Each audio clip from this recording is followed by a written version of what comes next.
Yeah, welcome everyone to today's stream. It's gonna be a bit different than most of the videos on this channel, but the relevant background here, I think I put in the description, is that Andrew Loke and Eli Haitov published an article in March, I think it was like March 14th or something, of this year in the journal Analytic Philosophy, and the article is called New Hilbert-Sotell Argument Against Past Eternalism. I've linked it in the description. And in that article, although I'm not going to get into all the details, they forward an argument based on Hilbert's Hotel, which is a hotel with infinitely many rooms, for the conclusion that the past is not eternal. And since then, I had pretty lengthy exchange with Loke on Facebook, and also I recorded a video with Alice Malpass and Dan Linford, wherein we went over some of our main concerns with it. That's also linked in the description. If you haven't read the article or aren't really familiar with the sort of things they forward in there, or seen the video where we discuss it, you're probably going to be a bit lost watching this video. But because I'm not going to go over their arguments in detail, except in the course of my, explaining my critiques. But yeah, since then, anyway, Loke wrote a reply. I kind of produced this document, which I'm going to share on screen as I go through it, and there he identified 30 errors that he thinks that we made in our response video, and yeah, so that's what I'm going to go through today. I'm just going to kind of systematically go through that. Should take about 90 minutes to get through everything. Maybe a little less, maybe a little more. I don't know. I haven't really thought about exactly how long it's going to take, but that's my expectation. And so some people might find this a little dry or uninteresting, but I wanted to get this out anyway. So, but spoiler alert, I think his replies are pretty terrible. And I recommend that we commit the original article and the profuse confusions he's constructed in his defense to the flames.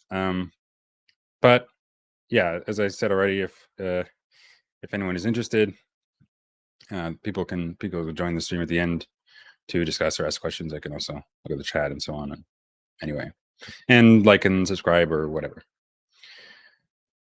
So yeah, I should now just share the document so you can sort of see it as I'm going through. Do share.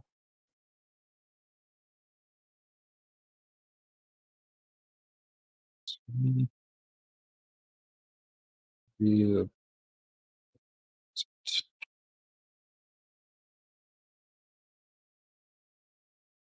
That.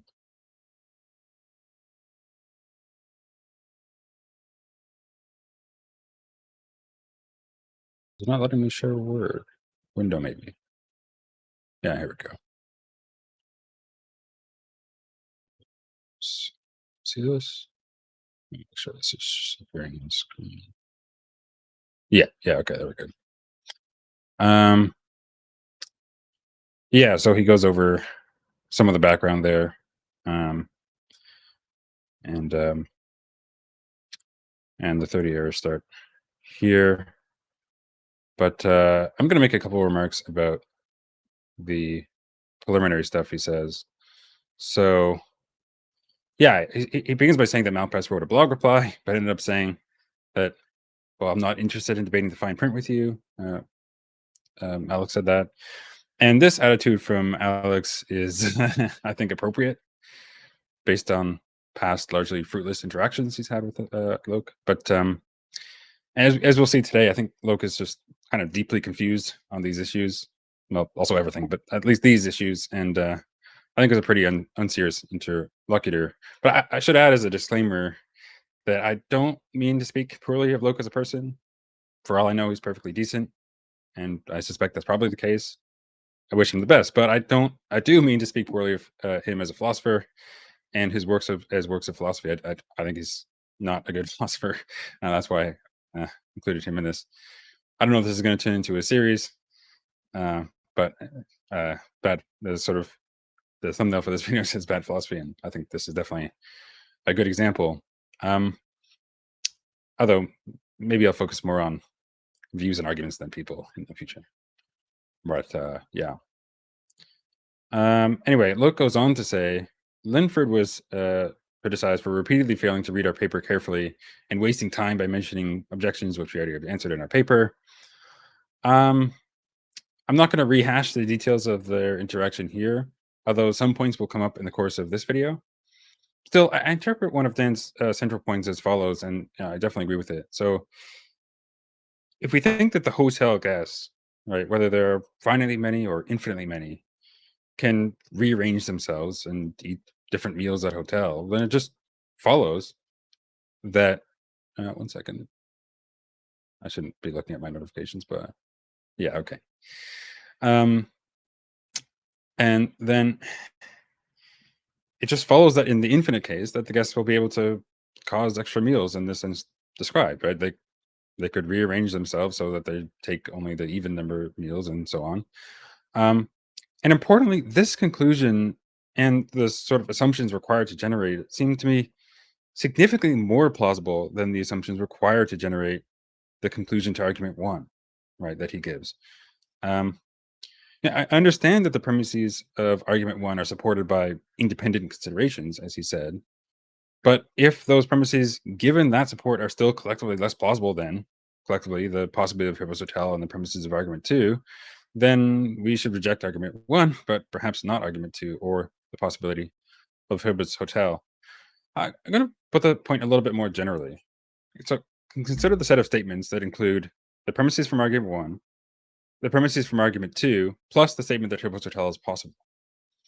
This forms an inconsistent set, by their argument anyway. And to see why, note that the premises of argument one support the conclusion that necessarily, if there's a Hippos Hotel, then guests collectively checking in a certain way would not have the relevant causal power, while the premises of argument two support the conclusion that necessarily, if there's a Hippos Hotel, then guests collectively checking in a certain way would have the relevant causal power. If those two statements are true, then it can't be that Hippos Hotel is possible, since then it would be true at least one world that the guests both do and do not have the relevant causal power, and that's a contradiction. Given that the set is a contradiction, right? The set is inconsistent. How should we respond? Well, since we think there aren't any true contradictions, at least not here, we should think that at least one of the premises in that set is false, right? But it might not be the most plausible. That the most plausible view is to accept all the premises, that were from argument one, and all the premises that were from argument two, and deny the possibility of Herbert's Hotel, right? The fact that the set is inconsistent by itself doesn't tell you which of those to reject. Um, Indeed, I actually think that as I've sort of already said, the premises of argument two and the possibility of Hilbert's Hotel is significantly more plausible than the premises of argument one collectively, even given the support for those premises that the argument that the authors provide. And so, as such, I'm inclined to reject argument one, accept argument two, and accept the possibility of Hilbert's Hotel. Although I'm going to get more into some of the kind of motivations here and issues with the premises from argument one as we go through. Yeah, and a lot of the video with Dan and Alex is us going through some of those issues. So of course, Look responded to that, and so it's going to come back up as we discuss it. I'm going to add. I'm not going to say a whole lot by way of independent support for the possibility of Herbert's Hotel and the soundness of argument two, but I will just note, at least for now, that the kind of standard approaches to modal epistemology seem to weigh heavily in favor of its possibility of Herbert's Hotel and guests arranging themselves in this way. So, for example, the scenario seems entirely conceivable. In fact, to me, it just seems kind of rather mundane. uh, if someone, I think if I found good evidence that something like this was happening, I wouldn't be like, "That's impossible." No, I'd be like, "Okay, yeah, if I had good evidence that this was happening, then so be it." I mean, and I think take that to be some indication of its possibility. It at least appears logically and mathematically consistent. It arguably follows from certain patchwork principles, although that's another kind of worm. It differs from other, I think, uncontroversially possible scenarios merely by amount of degree, and so on. um, I'm not going to expand on these points here, but this should give you some indication why, as I approach Loke and Hightop's new argument, I'm inclined to accept argument two and the possibility of triple total and reject argument one, rather than accept both arguments but reject the possibility of triple total. Anyway, where are we in the document?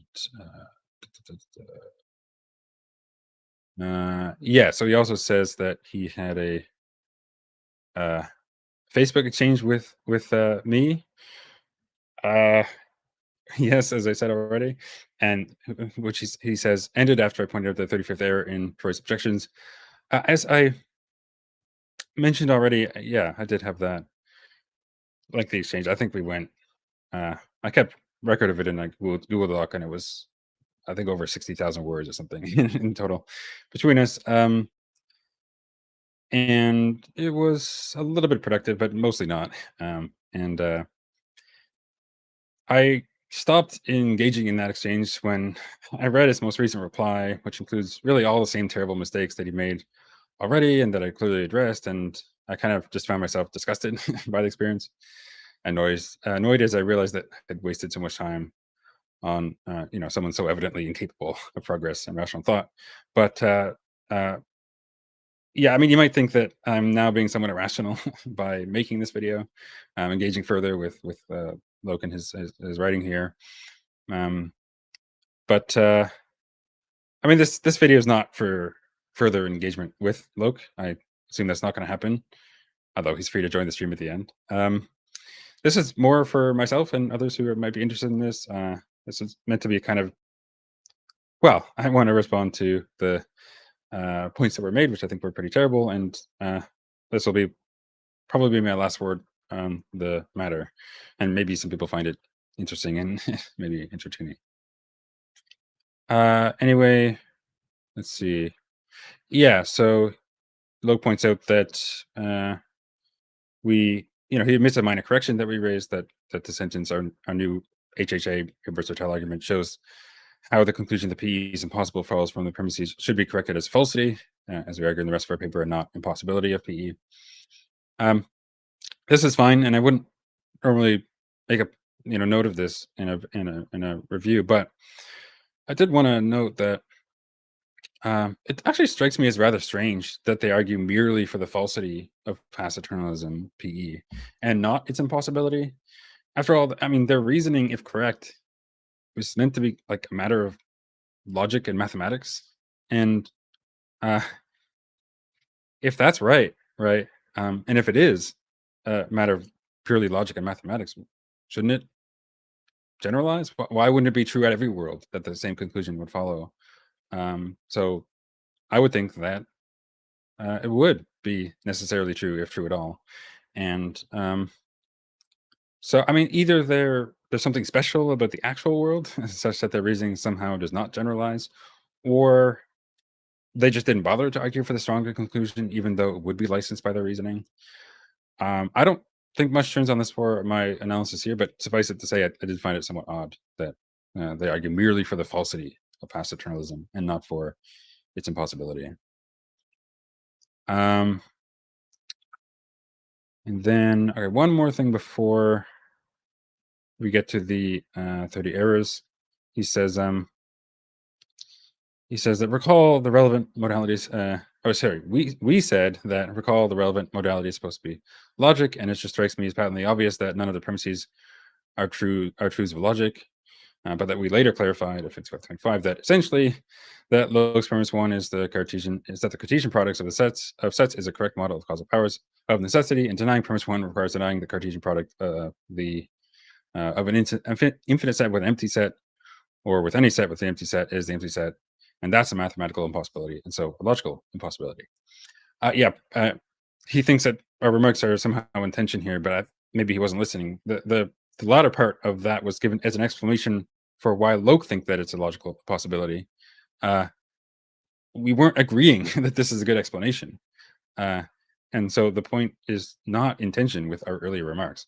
Rather, the point was that denying that it's an apt model of causes in a relevant way does not require denying facts about how Cartesian products work, but rather just that Cartesian products, accurately model the target phenomena here, right? That, uh, the Cartesian product of a set of causes with the individual um, causal products, relevant causal products anyway, of each of them gives you the set somehow representing uh, the causal capacity of the group acting together or something like that.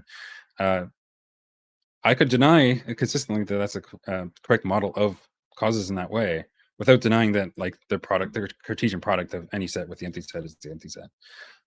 This might come up again, but anyway, that's uh, actually, yeah, that will come up again. But that's what I'll say about that as we now get into the 30 errors. Yeah, so the first one is sort of interesting. He notes that we object that the problem is that if his argument appeals to or relies on non-logical assumptions or extra logical assumptions, then he can't infer from that it's a logical impossibility. In reply, Loke says that their objection is false. For example, philosophical discussions concerning whether the Christian doctrine of the Trinity or of the incarnation is logically impossible often involve extra logical assumptions, such as certain characteristics of what it means to be divine, e.g., omniscience, immutability, and what it means to be human, e.g., finitude, changeability. These discussions often rely on theological interpretations and doctrines that are not purely logical, but are based on religious texts, traditions, and beliefs influenced by empirical observations about human nature. Now, part of what Loke says here is correct, but in a way that does not undermine our objection. Let me take a quick step back to explain. Sometimes when we talk about logical possibility or consistency, we are talking about a sort of strict logical form.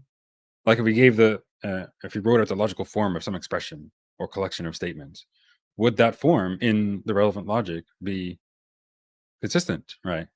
Would it be satisfiable? Um, If so, then it expresses a logical possibility. If not, then it does not. Um, so that's one kind of narrow, strictly logical sense of logical consistency or possibility. Um, but there is a more general sense. Other times we also incorporate, say, like in particular, kind of semantic consequences. Maybe in some cases we admit even more, but that's going to be controversial, and but maybe sometimes it's for good reason. Although I think it's often because we speak imprecisely. Anyway, this issue's going to come up in a later number here. I think it's number 22. But yeah, so just to get the distinction here between these different senses of logical possibility is a little bit more clear, I'll illustrate the difference by an example. Consider the statement, there exists a married bachelor. Is this statement logically inconsistent? Is it logically impossible? Well, in the first sense, uh, no. In the second sense, yes. So it doesn't strictly have an inconsistent logical form, right? If that statement was expressed, like the logical form of that statement expressed in first order logic or something like that would be like, well, uh, there exists an X such that X is married and X is a bachelor, right? Exists X, BX, um, and MX or whatever, MX and BX, and that formula is not a contradiction in first order logic, and so it's in that sense logically consistent. But at the same time, that statement does have semantic consequences, which are inconsistent as a matter of logical form. And it's in that sense that we often describe statements like there exists a married bachelor as logically inconsistent. So this statement has as a semantic consequence that there exists a unmarried man, and that statement has uh, inconsistent logical form. So, yo, what's up, Glock?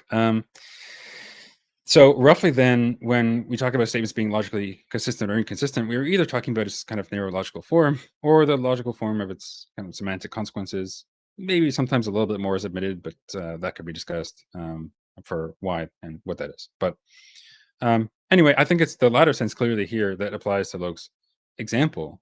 Um, uh, it should be plain, bringing back to the critique that we raised and what he responded to, however, that um, the Hilbert's Hotel case is not like this. It's not that we're merely exploring the consistency of Hilbert's Hotel given its semantic consequences, right?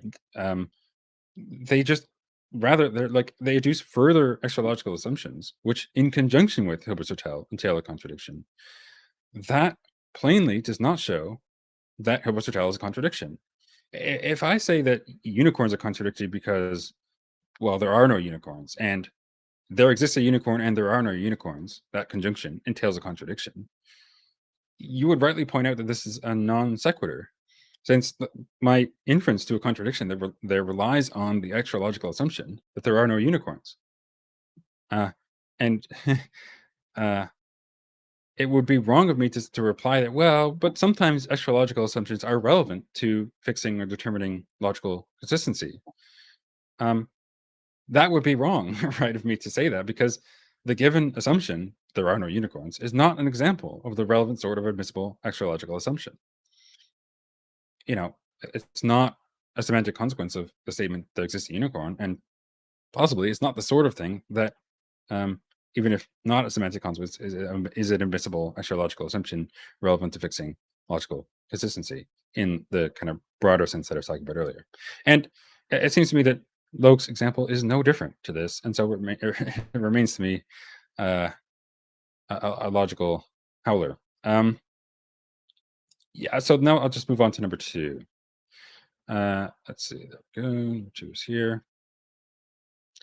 So here, uh, so Alex said that, for instance, uh, if you've given me classical logic and all the laws of physics, and now I've effectively supplemented some axioms to classical logic, and the resulting modality we're talking about is physical modality. In response, Loke says this is a false analogy. Laws of physics are not necessarily true, whereas we are arguing about what is necessarily true in the concrete world. This is just basic failure to track the point that Alex was making. The idea is that if we're considering the logical possibility of some claim, um, but like where we hold the physical laws fixed, we're not actually assessing the logical possibility of that claim, but its physical possibility. Likewise, if we hold other extra logical assumptions fixed, apart from semantic consequences, yada, yada, yada, as mentioned already, we're not actually assessing its logical possibility, but something narrower. Maybe not physical possibility, but something that is already constrained by those other extra logical assumptions. This uh, this is the error of which Locke and Hightower are guilty, because when they are assessing the consistency of Hilbert's Hotel, but holding fixed these other inadmissible extralogical assumptions. In particular, premise 1.1, which concerns what a requirement on the causal efficacy of a group based on the efficacy of the individuals. Premise 1.1 is not a principle of logic or some semantic consequence of the existence of Hilbert's Hotel. And so the fact that Hilbert's Hotel is incompatible with the conjunction of the premises from argument one, including 1.1 and argument two, does not entail that Hilbert's Hotel is logically impossible, even if the premises of argument one and argument two are all true. Right. In the same way that, it might be true that there are no unicorns, but the fact that there's the statement there exists a unicorn is incompatible with that true statement does not show that the existence of unicorns is logically impossible. That's a non sequitur. All of which shows that there aren't any unicorns. Anyway, not that it's a matter of logic that there aren't any. All right. So, but that's sort of also related to number one. All right, moving on to number three. Here, Loke remarks that this objection fails to note that metaphysical impossibility can include logical impossibility. We would likewise say that negative two people carrying a computer home is logically impossible in the concrete world. Hence, our HHA is not making a stronger claim than this. Of course, we recognize that metaphysical impossibilities include logical impossibilities. But standardly, if something is logically impossible, then it's also metaphysically impossible. Although I'm not going to further discuss the relation between logical and metaphysical possibility here. But the point I think that Alex was making is that there being negative two people is merely a metaphysical impossibility, not also a logical one. We might argue whether this is actually right, since it might be that in the broader sense of logical impossibility that I previously described, there's, there being negative two people is also a logical impossibility. But I mean, nothing really turns on this. I'm not going to explore it further here. Uh, Instead, I'll just go on to number 4. Is here. So, yeah. So in this one, we remarked concern with talking about actions as having like causal powers. Um, Usually, it's like individuals, subjects, or substances that have causal powers, not like token actions themselves, or even action types. In reply, Loke says that, well, this objection fails to note that actions can be understood as events. In event causation theories, events are primary bearers of causal power. An action, being an event, causes other events to occur. For example, turning a key in a lock causes the door to open. Yeah, this is just mostly wrong. Yes, on event causal theories, actions and other events can be causes, and there are people who forward this view. But saying that actions are causes or can be causes is not the same as saying that actions have causal powers. Perhaps turning a key causes the door to open, right? But it seems strange at best to also say that the turning of the key also had the causal power to open the door. That is not a consequence of event causal theories broadly. And I'm not aware of any philosopher who attributes causal powers to actions. Maybe there are some of which I'm unaware, but at best, it's a very unusual view. And Loke and Heitov should have at least noted that they're making this highly unorthodox assumption. Um, where he suggests that this is a sort of consequence of event causal theories, that's just straightforwardly wrong. It is not. Um, and I think actually for event causal theories, it would be sort of extra weird because oftentimes they want to do away with causal power talk or sort of reduce it down to something else. Um, but again, as I said, maybe there are some who do this. I couldn't find any. I'm not aware of any. But um, in any case, as I said in the original video, they're free to rephrase the argument to avoid this concern. Instead of talking about collections of actions that have those causal power, talk about collections of um, individuals acting in a certain way, yada yada yada, where we attribute the causal power to the individual, not to the action itself. Um, so yeah, I think this is obviously a mistake by Loke here, but not one that I think is uh, decisive to their point. All right. Next is number 5.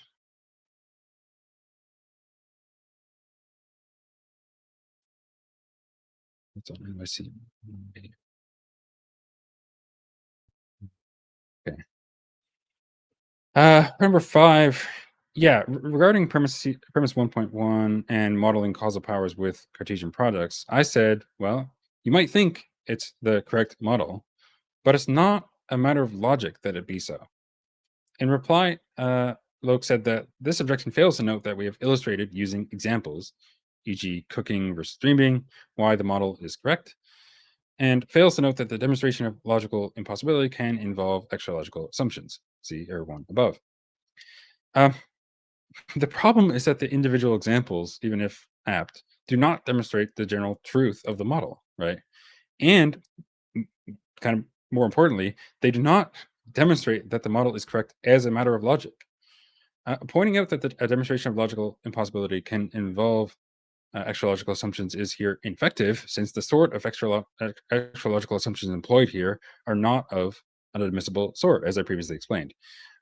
Again, it is just patently obvious to me that the applicability of this model, to causal uh, powers and so on, uh, that the applicability of the model to that is much more like the there are no unicorns extra logical assumption than uh, bachelors are unmarried men extra logical assumption. And as such, it's just clearly not a matter of logic, as they claim. Um, Moreover, I think it's just false and admits of clear counterexamples, although we will come to that as well in a later number, because I don't need to do that here. Go on to number 6. For number 6, so Dan gave this example of Greenbaum's solution to Zeno's paradox of measure. And Loke replied, I'm not going to go over it. I think said some details here, but you should check out the relevant part of the original video for a, more of an explanation there. But Loke replied saying that this is disanalogous and hence irrelevant because in measure theory, a set having measure 0 means that it is insignificant in terms of measure, even though it can contain points and thus is non-empty in the sense that it does not mean absence of points. Whereas in the context of our argument, 0 means absence of causal power. Thus, the example for measure theory is disanalogous. As I understand Dan's analogy, the point was to show that it might make sense to think that some action could contribute, like 0% or like sort of none of the overall effect, uh, in the same way that the points might individually contribute 0% to some length. Um, but that in combination, the actions like the points could result in the effect or the length. Um, Now, perhaps Locke wants to say that the cases are disanalogous because zero causal power is not appropriately understood as contributing 0% toward the effect or something like that, but um, rather something that would rule out actions that contribute any amount of the effect, so long, like, in the sense that it's like not measure, even if it's positive, but like measure 0, if that makes sense. Uh, the zero causal power would not include that. If this is what he means, then yeah, the cases are disanalogous, but this interpretation is not at all obvious given the original article, at least to me. But yeah, more could be said on this, but I'm just gonna move on to the next one. I'll just uh, grant that he's taking the stronger sense of causal power that would preclude something contributing 0%, but still in some sense contributing something. Um, so for number 7, we're here. Yeah, for number 7, so I remarked that if you're sort of on board with thinking that a hotel like this is possible in the first place, then yeah, we should think that the guests could rearrange themselves in this way, and that would satisfy there being extra meals, right? Um, you know, if the guests took all the even rooms only, then and there's a meal in every room, right? There would be meals left over because uh, they all the odd number rooms would still have meals in them, and they could have them the next day and so on. Uh, Sorry, I just did that aside. And if that possibility requires denying the premise, premise 1 here and 2, then so much for premise 1 and 2. Uh, it seems more plain to me anyway that that sort of rearranging is possible than that this principle, which would rule out that sort of rearranging or scenario in the first place, is correct. Now, in reply, Loke says that, well, this objection commits the fallacy of begging the question by assuming that Hippo's hotel can exist. It also fails to refute the independent considerations, which we explained in our paper, supporting premise 1, which applies premise 2. So here, I was making the point that I've in this video brought up earlier, that I find the possibility of Hippo's hotel and the soundness of argument 2 more plausible, and indeed much more plausible, than the soundness of argument 1, even given the support they provide. Uh, Obviously, it doesn't question begging about that. I'm just talking about which, statements I find more plausible. Um, And so Loke's response here is entirely misplaced. And moreover, in that video and in our exchange, we explained some of the concerns for the plausibility of argument 1, given its support. And I think those concerns are pretty decisive. But we'll come back to some more of those again here. So yeah, I guess we can just move on to error 8. So for number 8, I said that, okay, even if you consider a finite case where they cook a meal, whether that's extra is not a matter of at least merely direct causal power of the guest that cooks the meal, because whether it counts as extra depends in part on what all the other guests do. In reply, Loke says this objection fails to note that the word extra can have a range of meanings. One of the definitions by Oxford Languages is an item in addition to what is usual or strictly necessary. What is strictly necessary, e.g., to feed all the guests, of course, partly depends on what the other guests do. Here, Loke seems to have not understood the concern. So the worry is that, for example, a guest cooking an extra meal does not directly cause extra meals, since whether that meal counts as extra depends part on the causal activity of the group, and not just merely the sort of direct causal activity of that guest in particular. In other words, it may be more appropriate to say that that being an extra meal is a direct causal consequence of what the group does in the given scenario and not at all of what the individual guest does. Um, but I'm not going to press this point further here since it's not really central to my main concerns. And uh, I'm going to add that, like, analyzing these sorts of arguments can become a bit tricky given that they rely on, these causal notions like, direct causation and so on, which at least to me are not like adequately understood or defined, at least for the purpose of this sort of argument.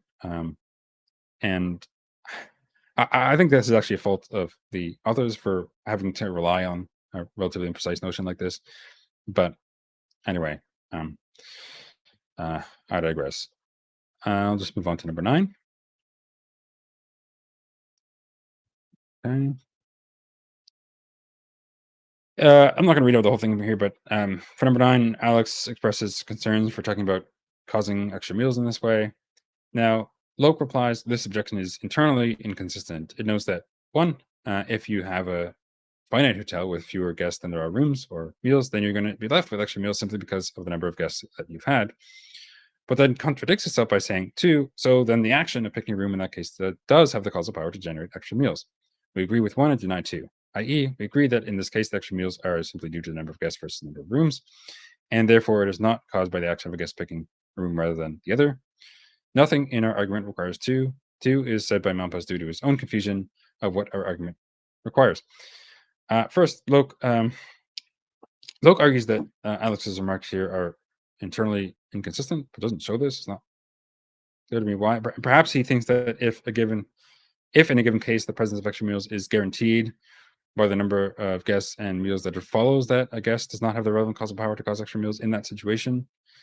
But I understood Alex as uh, suggesting the opposite, that the guest would have the causal power, just that it feels strange to describe the given scenario in this way.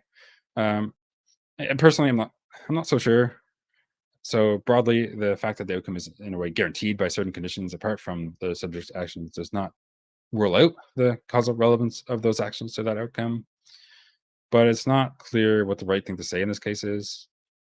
Anyway, again, as with number 8, part of the problem here is that this, use of a relatively imprecise causal notions for an argument, which arguably requires greater precision, is well, a recipe for failure. But in any case, I'm not going to explore this concern further here. So I'll just move on to number 10. So yeah, so here I'm pointing out that their support for the causal principle in 1.1 appears to be based on kind of hasty generalization. And Loke responds saying that, well, this objection is like saying that we should not teach children 2 plus 2 equals 4 by illustrating adding 2 apples to 2 apples equals 4 apples, because it would be a hasty generalization, which fails to note that the apples here are used to illustrate the meaning of the terms rather than as a generalization. Likewise, the case of dreaming is used to illustrate the meaning of absence of causal power, and hence it is not guilty of hasty generalization. Well, so what he's suggesting is that it's not that the example is meant to illustrate. Um, uh, sorry, he's trying to show that the example is meant to illustrate the certain conceptual consequences of causal power, right? Given which it follows that their principle in premise 1 is correct. Right? They're not saying, look, here's a case of where the individuals have no relevant causal power and the group has no relevant causal power in support of their principle. The point is to show that it's this somehow reveals something about causation or causal power as a matter of uh, a conceptual consequence, and that is meant to support their premise here. The problem is that they just haven't at all drawn out the inference that would support this conclusion. What are the conceptual consequences of causal power that this example reveals? Doesn't reveal anything like this to me. And how do those conceptual consequences entail the truth of the principle in premise 1? Both of these steps are wholly lacking from their article or any subsequent discussion by them. And without that, it really does look like a hasty generalization rather than a conceptual inference. I mean, this just seems to me a obvious shortcoming of their support for premise one here. Okay, 11 here. Do yeah. Okay, so yeah, for number 11, I discussed a counterexample to premise 1.1. And this was also taken from our well, I gave this in our Facebook exchange. So I said, imagine there's a group of wizards, and we can let their actions be a casting a spell, and it turns out there's a certain sort of spell that they can cast that individually the spell castings produce nothing, but if they do it as a group, and the group spell produces some magical effect directly, and that sort of scenario seems entirely coherent. You can imagine that there's some spells that only work by sort of combination of spell castings where individually the spell does nothing, but in a group produces some magical effect directly. That seems entirely coherent to me. But if that's coherent, then it is a counterexample to premise one, right? Because you have a case where individually the actions produce none of the relevant effect directly, whereas collectively they do. Um, Loke replies by saying that how exactly is a group of spells able to cause the magical effect when each spell has zero relevant power? Otherwise, it's just an empty assertion, like saying an individual penniless person has zero money, but a group of penniless persons will magically have money. So the first question, where he asks for a further mechanism, is I think just silly. One, I can deny that there's any further mechanism involved, and the scenario remains wholly consistent. Of course, maybe there are ways that I could fill in the way the magic works that preserves the consistency, but that's not needed to make the point. When he then says that, well, this is like saying that an individual penniless person has zero money, but a group of penniless persons will magically have money. This is another ludicrous reply that I addressed several times. Whether that scenario is consistent, and depending on how you fill in the details, it might be or might be not. I'm not sure. Um, but whether it is just has no bearing at all on the consistency of the example in question. Uh, Suppose I agree that the penniless scenario is inconsistent, although that's not obvious to me. So what? The spell case is just clearly consistent, and he's offered no reason at all to think otherwise. If he maintains that the spell scenario is inconsistent, then he should be able to derive a contradiction from it. And of course, that's not what he did. And no such derivation is forthcoming because it's plainly consistent, and I think remains a decisive counterexample to premise 1.1. I can say more on that, but I'll just move on. I'll say this was also better. But 12 spends a little bit here.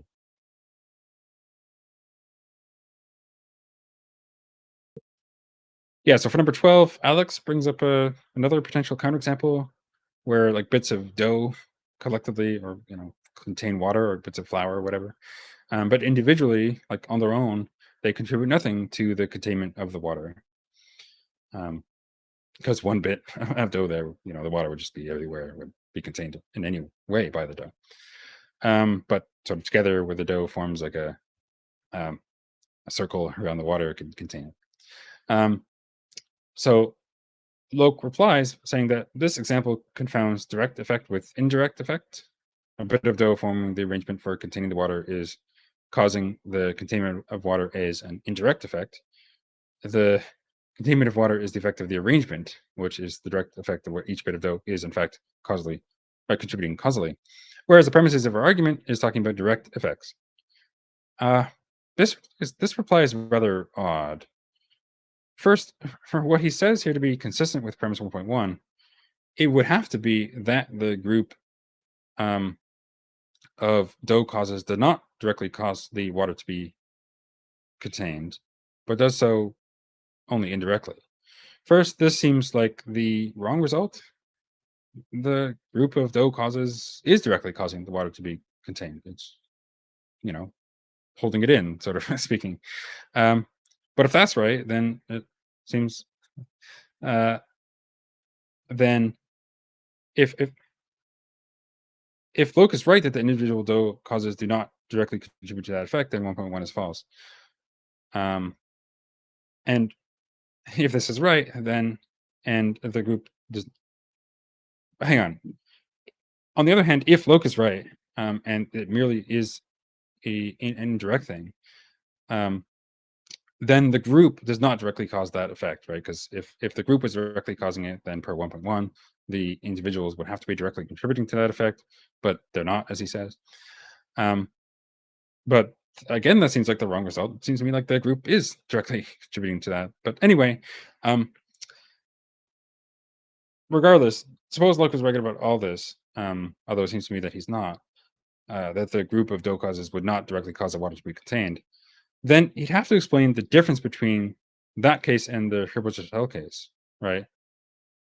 Um, After all, in the Herbold-Chattel case, it's is not the arrangement of meals and eatings that cause the extra meals, right?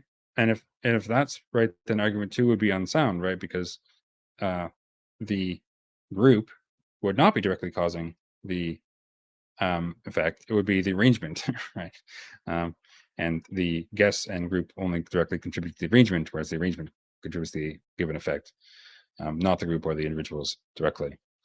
Um, yeah, so again, you'd have to explain what's different between that case and the dough case, such that the causes only indirectly contribute to the effect in the case of the dough or the flour, or whatever, but would have to be direct in the case of extra meals per argument too. Yeah, I'm not going to draw on that any further.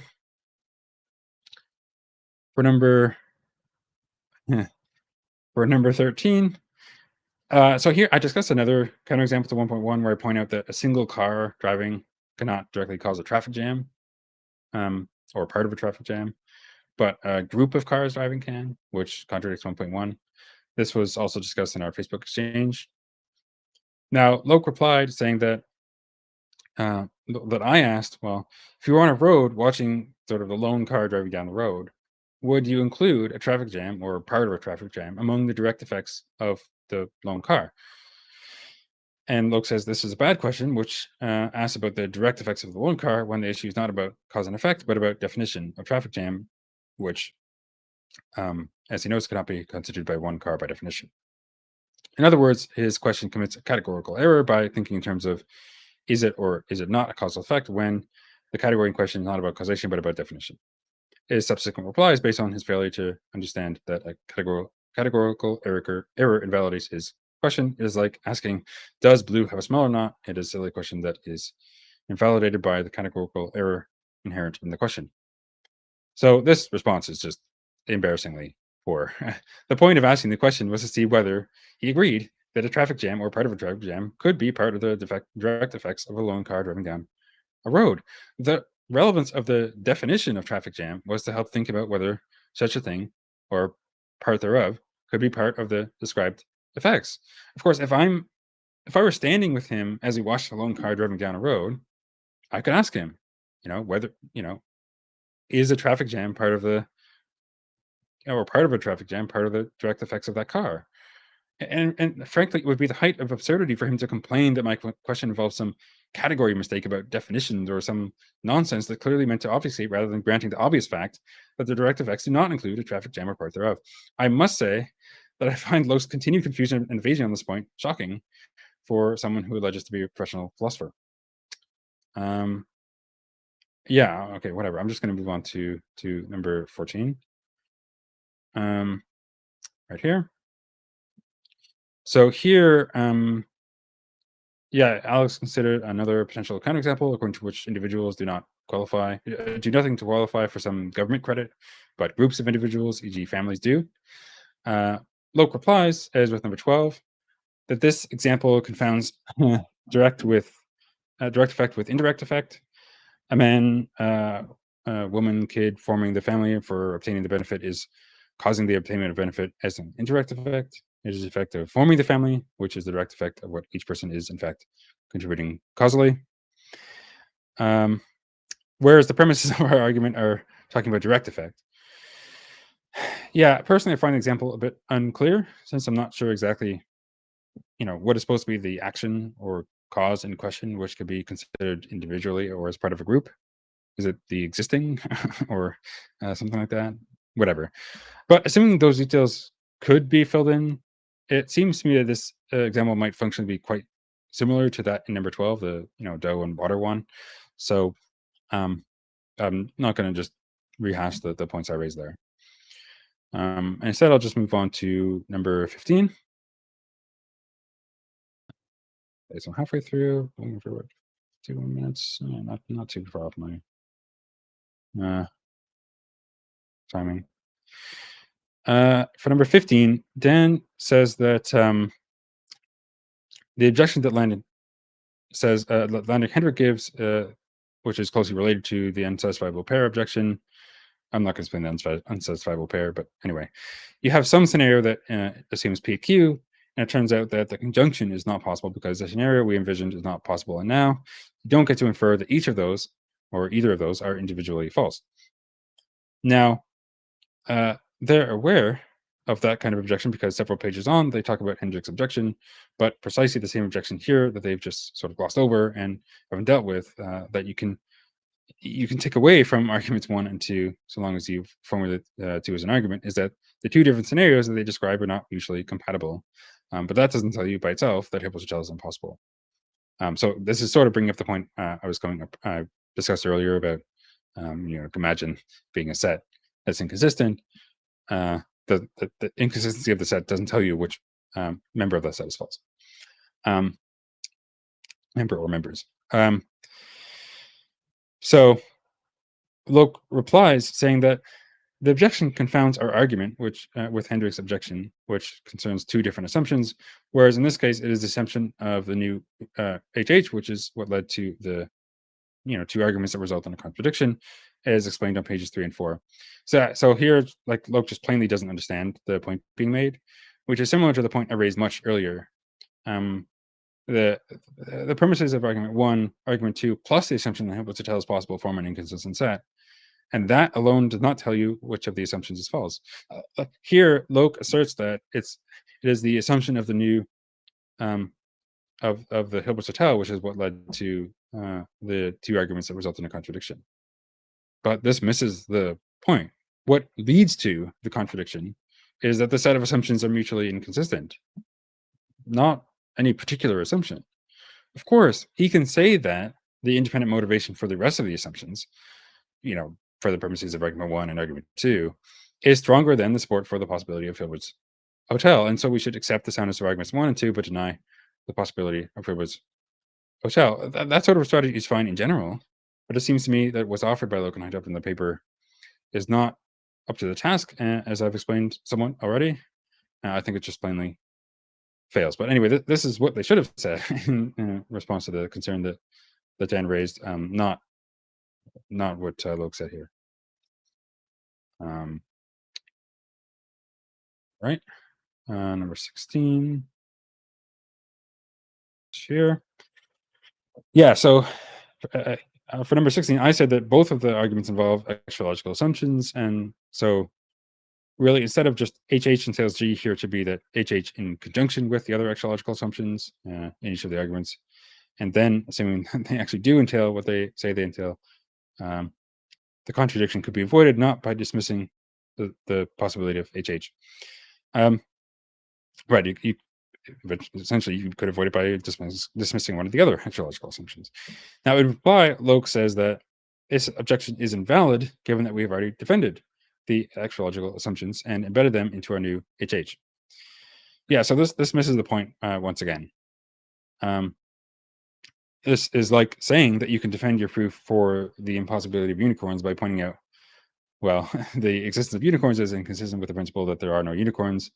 It would do no good to add that you've supported your extra logical assumption that there are no unicorns, since even if well supported and true, it does not help to show at all that unicorns are contradictory.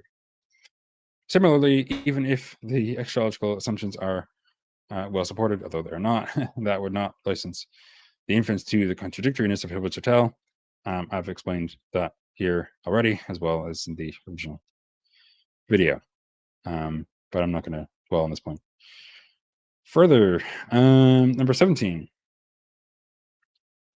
here, so Alex remarked that we don't really know what a causal power is or what it means to have like one unit of causal power or something. But for instance, you might think something like this: that what a cause is a necessary and sufficient condition, something like that. In reply, Loke says this comment ignores our examples of causal power, e.g., one gets a meal, has a causal power to cause one extra meal, which is not about necessary condition, but in terms of the amount effect of which is which an entity is able to bring about. Um, I think Alex's concern here is that it's not clear in general how to understand causal power in the relevant sort, um, in the relevant sense, especially when we're meant to be considering like the power to produce some fraction of some effect. I mean, perhaps it's clear enough for the present case. We can talk about extra meals or parts of extra meals, maybe. But even if so, evaluating the plausibility of the principle from premise 1.1 requires thinking, more generally about causal power and being able to produce fractions of some effect and so on. And actually, I do think the concern here is rather serious. I don't think that the effect of a group can invariably and straightforwardly be broken down into the individual contributions of the members of that group. But um, whatever, it's not so important for me to elaborate on that here. But I do think the concern is serious. Number 18. Boom, boom, boom. Ba, ba, ba, ba, ba.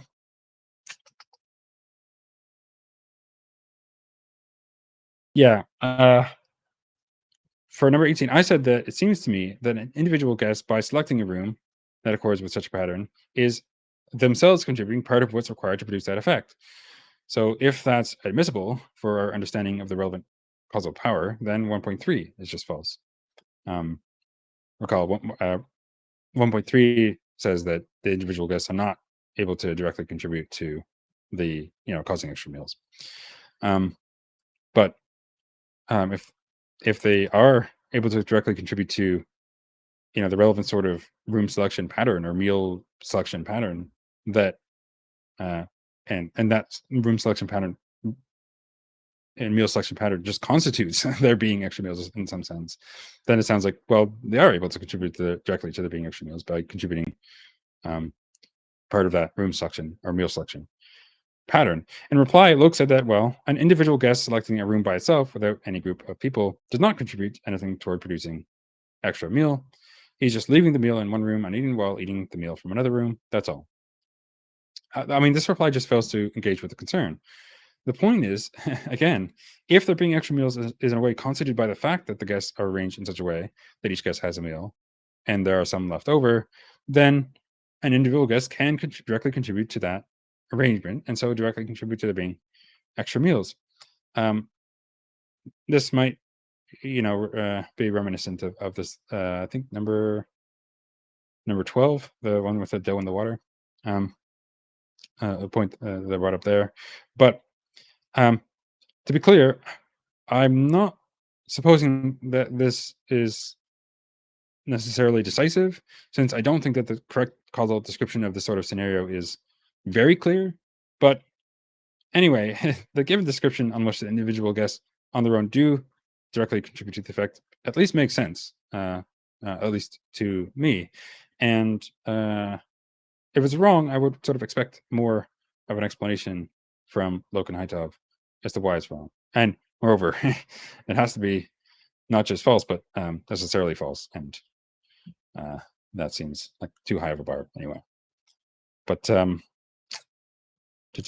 yeah, Loke makes a clarification. Yeah, Loke makes a bit of a clarification here regarding the Cartesian product thing, saying that, well, what it would mean is that, for example, the set containing these ordered pairs, I'm not going to read it out, um, suggests that the group of five produces 5 meals. This illustrates that it is the correct model.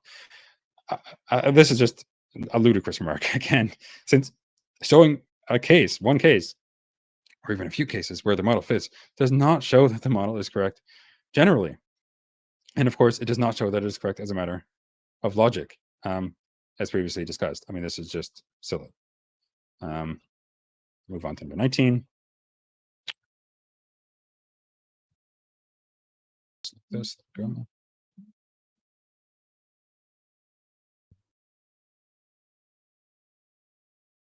Okay. So for number 19, Alex remarked that there are different ways we might understand extra, and that the first premise is less plausible on the reading that the authors provide or that the authors require. In reply, Loke says that this objection overlooks that is obviously true, that it is what is strictly necessary, e.g., to feed all the guests. Of course, partly depends on what all the other guests do, and not merely on producing a new thing. Um, yeah, I mean, Loke just misses the point again, since Alex's remark doesn't. Um, he's just saying that, like, the plausibility of the premise, uh, it seems more plausible on a different sense of extra, but less plausible in the sense that they provide. But anyway, since this concern doesn't really add much regarding concern for the argument, I'll just move on. But um, I think it's a fair observation for Alex to make there. Number 20. Boom. Yeah. Okay. this one.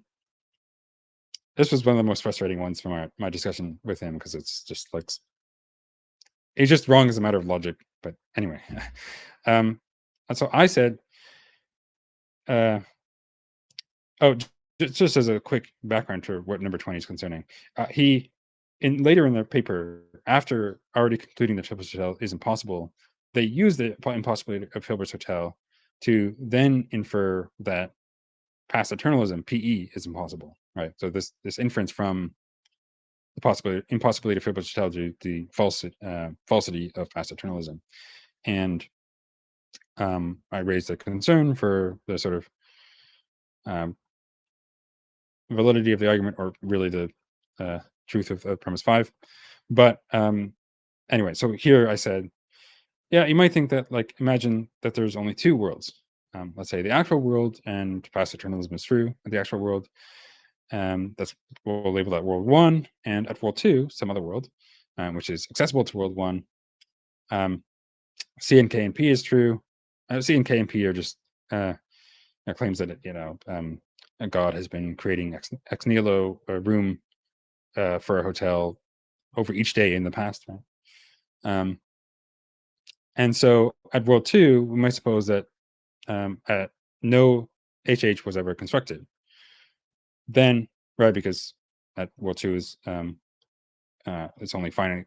There's only a finite past, and so if you construct one room at a time in a finite past, then it's not guaranteed that you can have an infinite hotel. We can still suppose there isn't one, even though C and K is true at world 2. Anyway, so it follows from that 5 is not true as a matter of strict logical consequence. 5 in their argument says that if open bracket PE and possibly C and K and P close bracket, then possibly HH, right?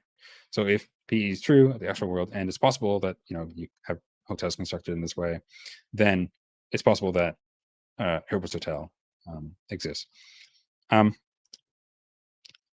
And so what I just gave there, it shows that 5 is not true as a matter of strict logical consequence, because you could have the antecedent satisfied and the consequence not. In reply, Loke says, well, the above objection ignores a specific context which is spelled out in the definition of possibly C and K and P on page 6 of the paper. That is, possibly C and K and P is saying that it is logically possible that C, hotel rooms and guests are created ex nihilo, K, at regular time intervals in context, this refers to the durations of the actual world in which PE is supposedly the case, and P, that they persist permanently. This specification guarantees that there is a possible world where both PE is true and C and K and P is true, and hence imply possibly PE and C and K and P. Now, as I explained rather rigorously in our Facebook interaction, this reply either involves a straightforward logical mistake or renders premise 8 plainly question begging. Premise 8 just says possibly C and K and P. In that interaction, though, Loke eventually committed to the interpretation which involves the straightforward logical mistake. So I'm going to focus on that. Although the other interpretation, which I call the rigid reading, will come up again in number 22. Now, as an aside, Loke's clarification that In context, this refers to the durations of the actual world, is not at all clear from the original article. And indeed, I'm just convinced that this was offered as a kind of ad hoc reply in attempt to salvage the plausibility of premise 5. Um, well, ad hoc, but also unsuccessful attempt anyway. Um, Regardless, since the conditional in 5 does not express a logical entailment with this new qualification, this argument against past eternalism is complete failure. So why again? I asked him, does uh, the actual durations, right, in his specification of K, rigidly designate the durations of this world, say world 1 or at or whatever? That is to say, supposing that this world is W1, does K designate the durations of W1 or durations which are relevantly the same as those at W1 at any world at which it refers? All right, so would it refer, if it refers at W2, to the durations of W1 or durations which are relevantly the same as those at W1? And he clearly answered no. That this rigid reading of the actual durations is not what he intends. Instead, the actual durations from K refers at any world W, if it refers at W, to the relevant durations at W, which may be different from those at W1. On this reading, the consequent of premise 5 is not a strict logical consequence of the antecedent, since C and K and B, C and K and P can be satisfied at some world W, accessible to W1, the actual world, even if PE is true at the actual world, but false at W. To see why, observe that on this non-rigid reading, K denotes at W the durations at W, again, which may be very different from those at W1. In particular, the durations at W might not satisfy PE, past eternalism, even if the durations at W1 do. The point I made in the original video was to construct a basic counter model to the inference that illustrates the problem. Thus, when Loke says that this specification guarantees that there is a possible world where both P is true and C and K and P is true, this is unambiguously false, and likely involves some basic logical confusion. Now, there's two basic replies that he could give. One is to switch to the rigid reading on which K denotes durations of W, if it denotes at W, which are relevantly the same as those at W1. On this reading, as I said earlier, this makes premise 8 plainly question begging against someone who agrees that hypothetical is impossible, but is unsure whether past eternalism is true. This will come up again in number 22 again. A second reply, and is to grant that while premise 5 does not express a strict logical consequence, it nevertheless expresses a true material conditional. It's just a conditional. Maybe you think it's a true material conditional, even if the antecedent does not strictly entail the consequent. But no reason to think it expresses a true material conditional in this way has been provided, either in the original article or in our following exchange. And Loke clearly wants to maintain, as he said to me, that 5 is true as a matter of strict logical consequence. Anyway, so those are the two approaches that you could try to give, but then there's the expected Loke reply, which will surely be to maintain that the reference to the actual durations is non-rigid, but that somehow, by some sort of magic, the given specification does require that if PE and possibly C and K and P are true at the actual world, then C and K and P must be true at least one world at which PE. To repeat, this quite certainly involves an error in logic, but I expect Loke to confusedly double down on it anyway. And yeah, I mean, I gave it sort of as a more formal like Kripke model for the sake of explaining why it doesn't follow. You can sort of infer from what I've said here the sort of implied model, but anyway, it's just clearly not a logical consequence. And I find Loke's almost impressive inability to recognize the error given clear correction here rather discrediting, but that seems par for the course. All right, let's move on to number 21. So here Alex remarked that if this is actually a matter of logic, it shouldn't matter how we interpret those terms. So like the fact that it doesn't actually say in the definition above that the world in which creation ex nihilo obtains is the same one that Hotel is supposed to exist, it shouldn't matter about whether, I mean, its validity will remain however you interpret those. Loke replies that this objection ignores the fact that a logical impossibility does depend on how those terms are interpreted. For example, um, where was I? For example, if the term square is interpreted as something which is not a shape, then the logical impossibility of a shapeless square does not follow, and it ignores the definition spelled out in the paper. See error 20 above. Yeah, so here Alex has in mind the narrower sense of logical possibility that I discussed before, um, whereas Locke is employing the kind of broader notion, um, which can, incorporate like semantic consequences, for example. So I'm fine understanding the relevant claims in the paper with the broader understanding in mind. But note that I mentioned this point briefly at around 2:10:45 in the original video, but ultimately it doesn't matter anyway, since 5 is not logically necessary on either understanding of logical necessity, and so it fails anyway. But yeah, I mean, I'm fine granting contra what Alex said here, the broader sense of logical possibility. Um, Although there's, don't want to get into this, but there are concerns for the having a very precise sense of logical possibility in that sense, because you know, semantic consequence can be imprecise, and so anyway, there's worries there that I'm not going to get into, but at least roughly we can speak about logical impossibilities, or logical possibilities and possibilities which incorporate further semantic consequences. Anyway, number 22 is here.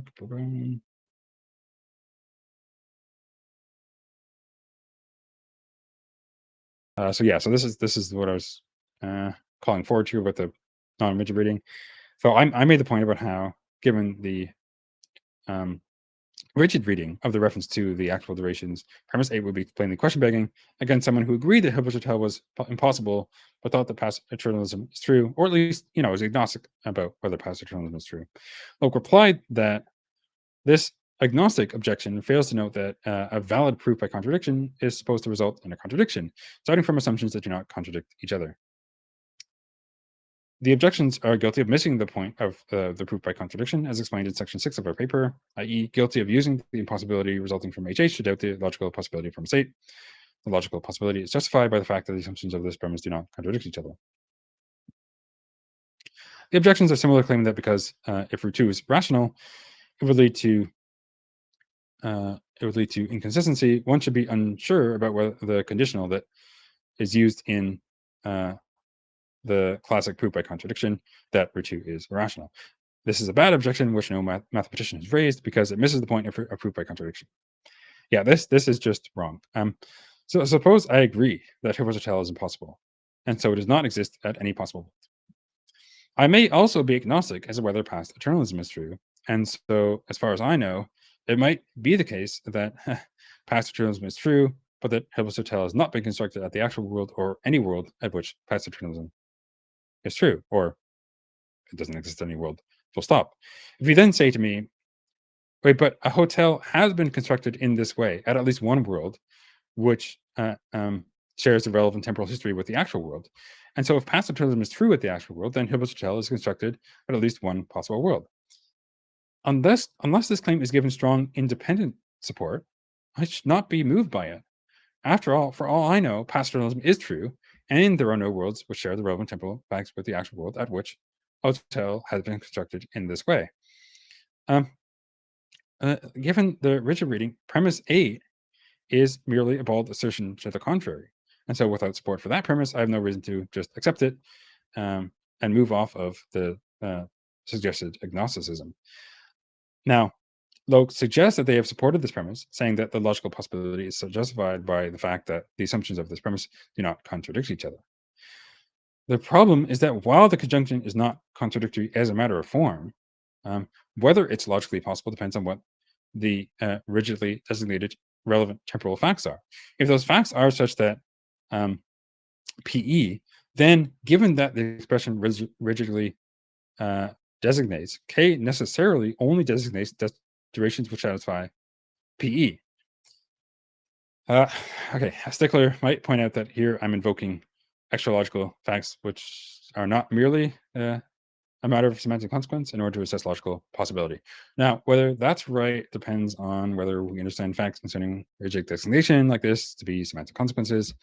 If not, then it must be a relevant constraint on the space of logical. Um, if not, then yes, we have to expand what sort of extra logical facts can be relevant to fixing logical possibility. Since if rigid designation is meant to have consequences for all logically possible world, then it must be a relevant, kind of constraint on the space of logical possibilities. I'm not going to dwell more on this point here, except to say that um, if this approach is not accepted, then there trivially are parallel arguments for past eternalism, which by Loke's reasoning would be sound. To see why, I note that I could substitute for C and K and P a connection which could only be satisfied at a world at which past eternalism is true, and reason likewise. This point is a little bit technical, but this exact problem and the possibility of a parody like this also afflicts Ben Waters' 2013 article, Methuselah's Diary and the Finitude of the Past. But anyway, I'm not gonna explain that. But yeah. Anyway, just two quick final notes on number 22 here. First, I'm going to come back to the stuff about proof by contradiction later, so I'll just pass that for now. Second, recall that the issue discussed here is only for a particular interpretation of K in Loke and Hightower's argument. That is, an interpretation uh, according to which a reference to the actual duration is rigid, and Loke clearly states that's not what he means. So the worry here arises only given that rigid understanding of the reference to the actual intervals, but Loke maintains a non-rigid reading.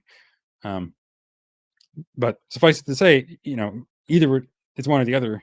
Um, uh, on this rigid reading, it's premise 8 is playing the question begging, but on the non-rigid reading, which Loke seems to prefer, premise 5 is not true as a matter of logical consequence. So that's the point there. I'm just going to add as a quick aside. Um, Regardless how terrible this argument from the possibility of Hilbert to the falsity of passive unlimited is, I actually think there's a much easier and better argument that they could have given, right? So I actually don't think that an inference to that conclusion is flawed in general. I mean, I think, just suppose that instead of saying that, uh, and replace their premise 5 with a premise that says something like, well, um, for any history, uh, a room could have been created on each day in that history, right? And then it just follows from that if past eternalism is possible, um, uh, I mean, I'm gonna have to be a little bit more precise about how that first premise is stated, but you can state it in a way such that for any sort of hash that you could have, including eternal one or one that satisfies PE, you can infer that uh, a room could have been created on each day collectively, right? Yeah. It's not just that for each day a room could have been created, but yeah, I think you understand the relevant scope that I'm saying here. Um, it could have been such that a room was created on each day. Um, um, Not that for each day it could have been such that a room was created on the day. And from that, it would just follow that if for any, that there's a possible world at which there's able to tell, so long as there's some possible world with an infinite past, right? An infinite number of days in the past. And I think that would be a better argument. I mean, maybe someone could object to that, but that would be a better argument since that I think that that key modal premise there is more plausible than the one that they give here, and number 5. Uh, since number 5 is not true as a matter of strict logical consequence, and I think is fairly denied. But um, the suggested alternative would be better. But anyway, it's neither here nor there. Ba, ba, ba, ba. So that was number 22. So now we'll go on to 23.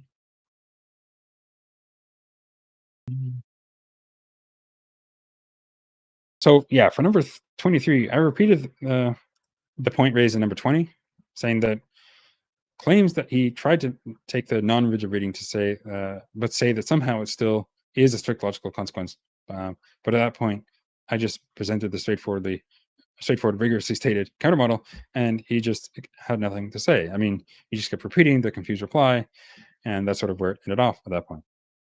In reply, Loke said that your model is not consistent because you have once again ignored the fact that given possibly C and K and P by definition refers to durations W1, actual world, and that in this case it is assumed that the durations of W1 is PE. That is, the durations, W1 is such that passive determinism is true, which is not true in W2. This implies it cannot be the case that C and K and P is true only at W2, as you say. Rather, it entails that PE would be true at WH, a world in which C and K and P is true.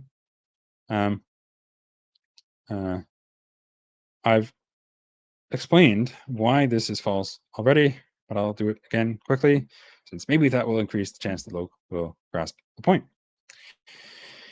If C and K and P necessarily refers to the durations of W1, then that is just to give the rigid reading of the actual durations, what that Loke clearly rejected. On that reading, we run into the problem I discussed somewhat at length in number 20. But on the non-rigid reading that Loke clearly endorsed, C and K and P does not necessarily refer to the durations of W1, since the actual durations at some world W will be the durations at W, which may be very different from the durations at W1. In other words, C and K and P could be satisfied at some world W where PE is false at W, even if PE is true at W1. And it doesn't, we could suppose that those are the only two worlds there are, right? Or we can suppose that all the other worlds are such that um, either passive eternalism is true, or C and K and P is true, or neither are true, but not both, right? And that is not undermined, right, by the antecedent of premise 5, PE and possibly C and K and P. On this non-rigid reading, um, let me put the point a slightly different way, without mentioning rigid designation, since perhaps that's contributed to Loke's confusion. So either C and K and P is characterized in such a way that by definition it can only be satisfied in worlds which share the relevant temporal features with this world, W1, or it is not so characterized. That is, for C and K to be true at any world W, either by definition, this requires that W shares the relevant temporal features with W1, even if W is not W1, or this is not so required by definition. If the former, then we run into the question begging problem in number 22. If the latter, then 5 did not express a strict logical consequence, as discussed in number 20, despite Loke's mistaken pleas to the contrary. All right, number 24.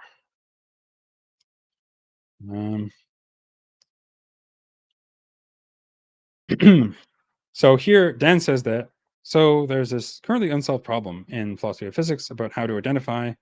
So if you have a relativistic spacetime, how do you identify features of that spacetime from one possible world to another? So in order to evaluate counterfactuals, for example, you want to be able to say that this feature of this one world is going to be identified with this feature in this other possible world. It turns out that it's unclear how to do that for relativistic spacetimes. In reply, Loke says this objection confuses epistemology, how to identify features of spacetime from one possible world to another, with ontology, which is what our argument is about, is based on the ontological possibility of C and K and P and the assumption of PE. I'm not sure what he means by ontological possibility there, but whatever. To be honest, I'm not sure exactly what Dan's point here is, or whether Loke's reply is pertinent.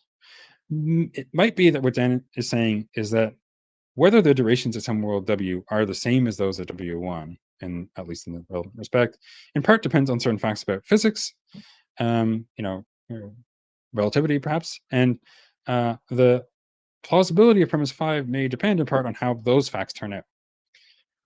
If this is the point, then yeah, what Loke says does not. Oh, no worries. um, Maybe you want to comment on this, Dan. The point you raised about the physics, and how identifying temporal features from one world to another, or for purpose of counterfactual reasoning, might depend on unsolved problems and the philosophy of physics and relativity and so on. I thought that maybe what you're saying is that, look, uh, whether the durations at some world W are the same as those at W1 depends in part on certain facts about physics, and the plausibility of premise 5 of their argument maybe it depends in part on how those facts turn out. Uh, and if that's, yeah, as I said, if that's the point, then Loke didn't address that concern.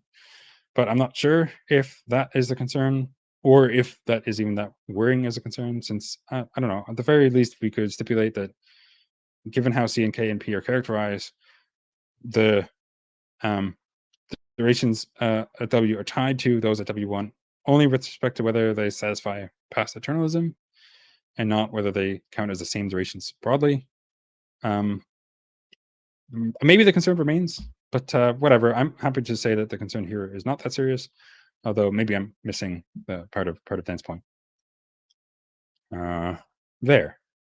Regardless, the inference is still bad, um, even if this is not a legitimate concern. Let's see, number 25.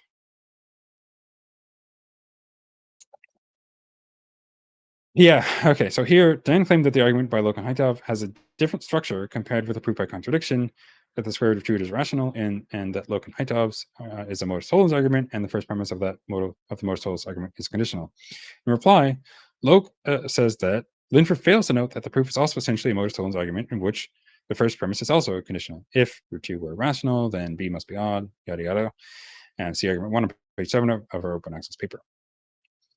So the issue here is a bit subtle. Of course, you can frame a proof by contradiction in a way that looks like a modus tollens argument. However, if all you're given is that it's a modus tollens argument, that does not suffice for a proof by contradiction. Why? What's required for a proof by contradiction is that the contradiction be a strict logical consequence of whatever is being argued against. Um, However, that logical connection is lost if all we're told is that the argument is a modus tollens, since the conditional premise of a modus tollens is merely a material conditional, not a strict one. And I think this is how I understand Dan's point, but regardless whether this is exactly what he intends, this is the correct concern to have here. So Dan goes on to say that if it is just a modus tollens, then we should think that either the antecedent is false or the conditional is false. And the argument, unlike a standard proof by contradiction, does not suffice to show it's the antecedent which is false. All that said, there is a reply available to Loke here. He could say that they've shown by earlier arguments that the conditional here is also a strict conditional, in the sense that the antecedent logically entails the consequent. With this, if this is right, then yeah, formally this is a proof by contradiction. Even though the fact that it is a proof by contradiction isn't fully captured by the fact that it's expressed as a modus tollens argument. That seems fine to me, although it does nothing to alleviate other concerns, in particular that the argument for the impossibility of Hotel is unsound, and that their argument that passive truism strictly entails the possibility of Hilbert Hotel is seriously flawed. But yeah, that's how I would assess the proof by contradiction stuff there. But and as it connects to the modus tollens point, but that's well, this will come also in number 26. So I'll just skip to that. I'm not gonna cover the stuff from the comment section on the YouTube video. Number 26. Yeah, so as I mentioned already, Dan said that a conditional is false just in case the antecedent is true and the consequent is false. Given that Hilbert Hotel is impossible. In reply, Loke said that Linford fails to note that the consequent of the conditional of the proof is also likewise false, given that B must be even. See argument 2 on page 7 of our paper. Nevertheless, no mathematician has ever raised this as an objection to the proof, because this is a bad objection which misses the point of a proof by contradiction, as explained on page 7. Likewise, Linford's objection is a bad objection which misses the point of our proof by contradiction. I've mostly covered this already in number 25, but to reiterate, the concern regarding the conditional here is fine if it's understood merely the concern from then, that is fine if it's understood merely as a material conditional. But if we have reason to think that is true as a matter of strict logical consequence, as plausibly we have in the mathematics case, then assuming the premises are otherwise correct, then the argument would go through as a proof by contradiction in both cases. So again, I'm inclined to say that the worry here doesn't get at a further problem for Loke and Finitov, but we should be careful in how we state the form of the argument. After all, again, if all we're given is that it's a modus tollens argument, then that would not suffice for a proof by contradiction. If they can show that, and if they claim at least that the conditional premise of their modus tollens argument is true as a matter of strict logical consequence, then that's fine. Then you do have something which is at least of the form for proof by contradiction.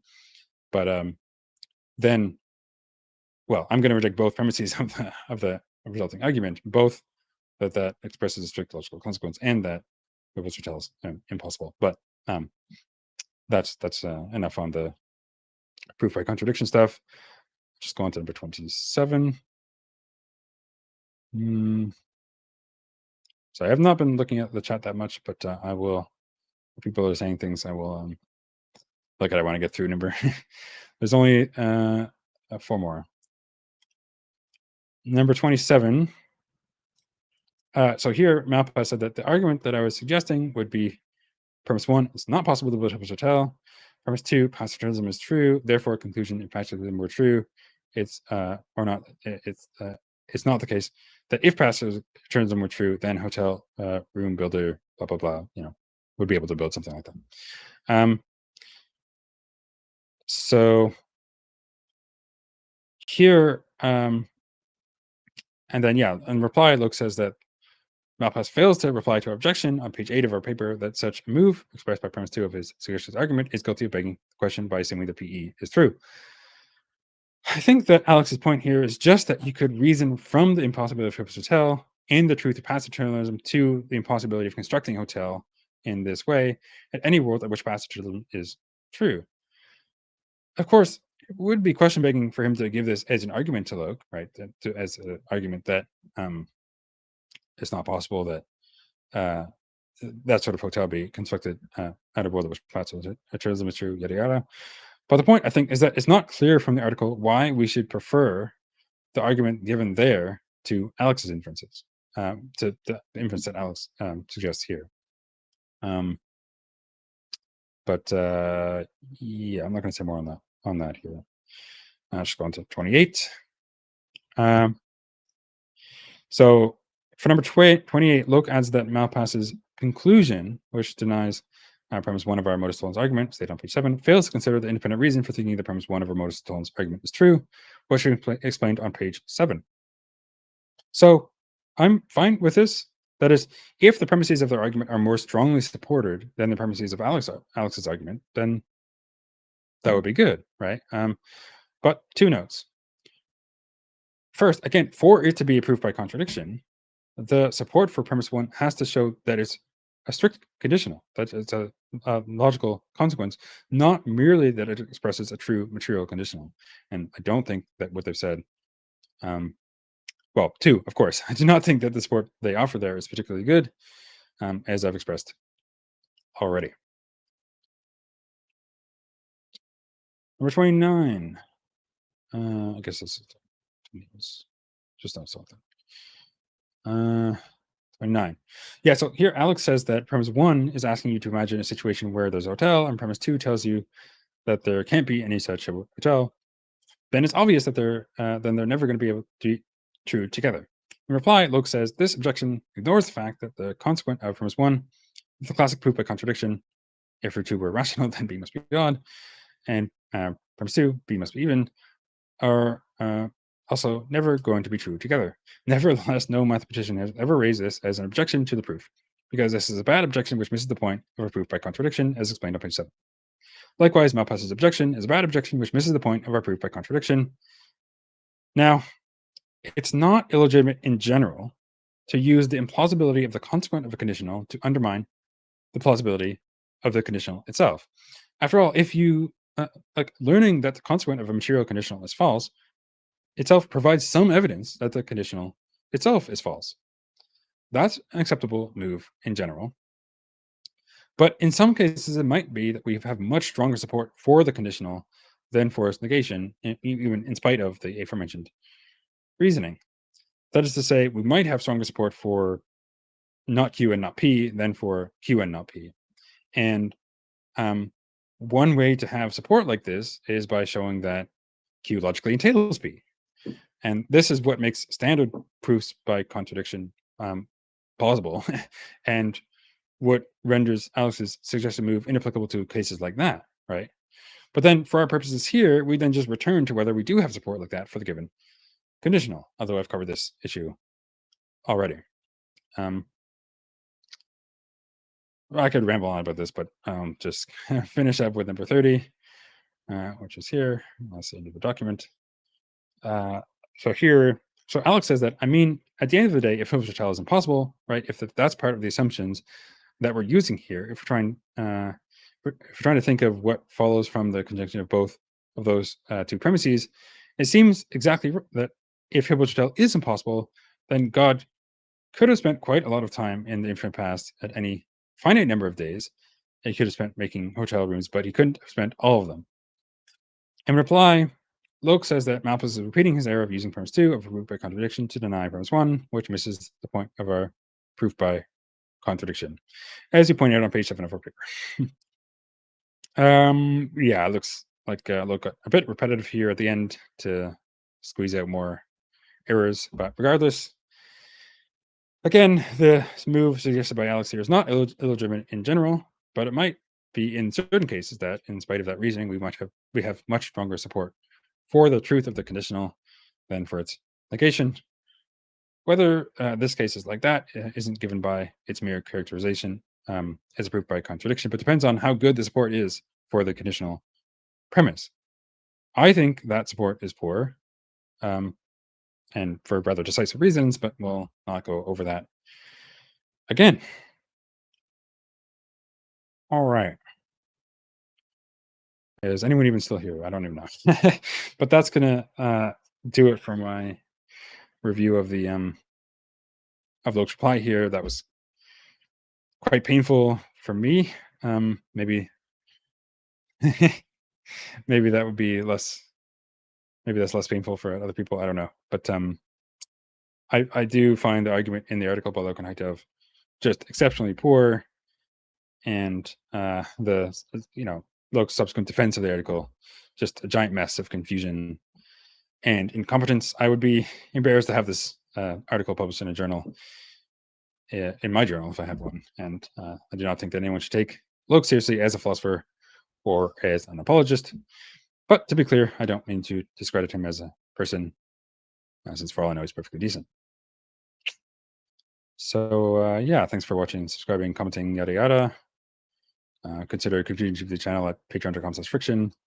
And yeah, now I'll take a look at the comments. And if anyone wants to join the to join the stream, I could include the link. I don't know. I thought Dan maybe, but yeah, if anyone had any questions or comments or anything, even in the chat, I could remark on that too. Why is it this? I don't know. This is just a name I made like 12 years ago or something. I mean, it might just be this Detroiter because my name is Troy. So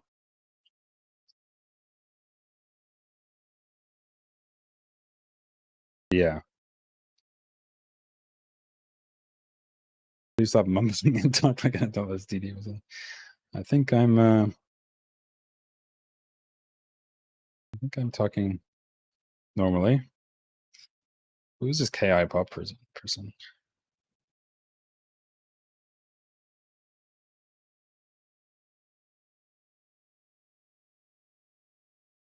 Oh yes. So it said for the argument to go through, we need to be able to evaluate counterfactuals, but we don't know how to do it in relativistic spacetimes. I was like that this is a minor point. Yeah, I mean, I thought on Dan's point there that even if that's right, I mean, I don't know.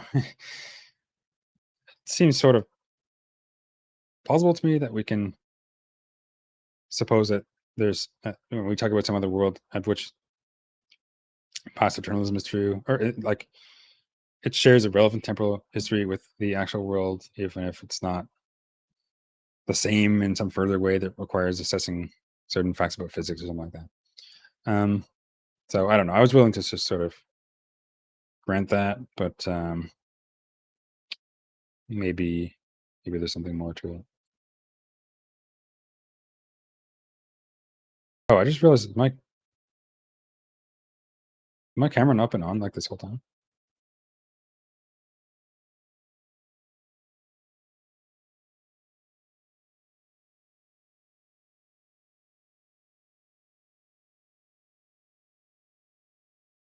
Oops.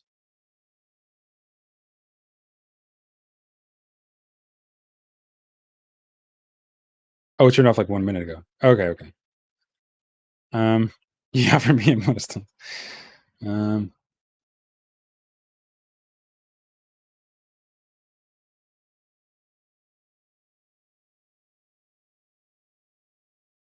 well, I can post a link here. Um, if anyone wants to join, maybe Dan, if you want to talk about anything, but should do it.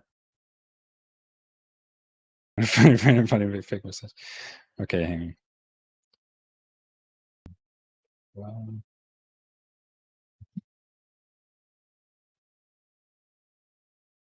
I'm gonna plug it back in. So, I see it in.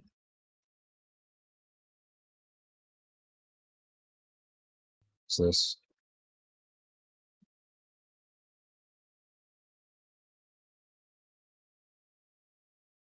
The fuck? Why is it a quarter of my camera? Sorry.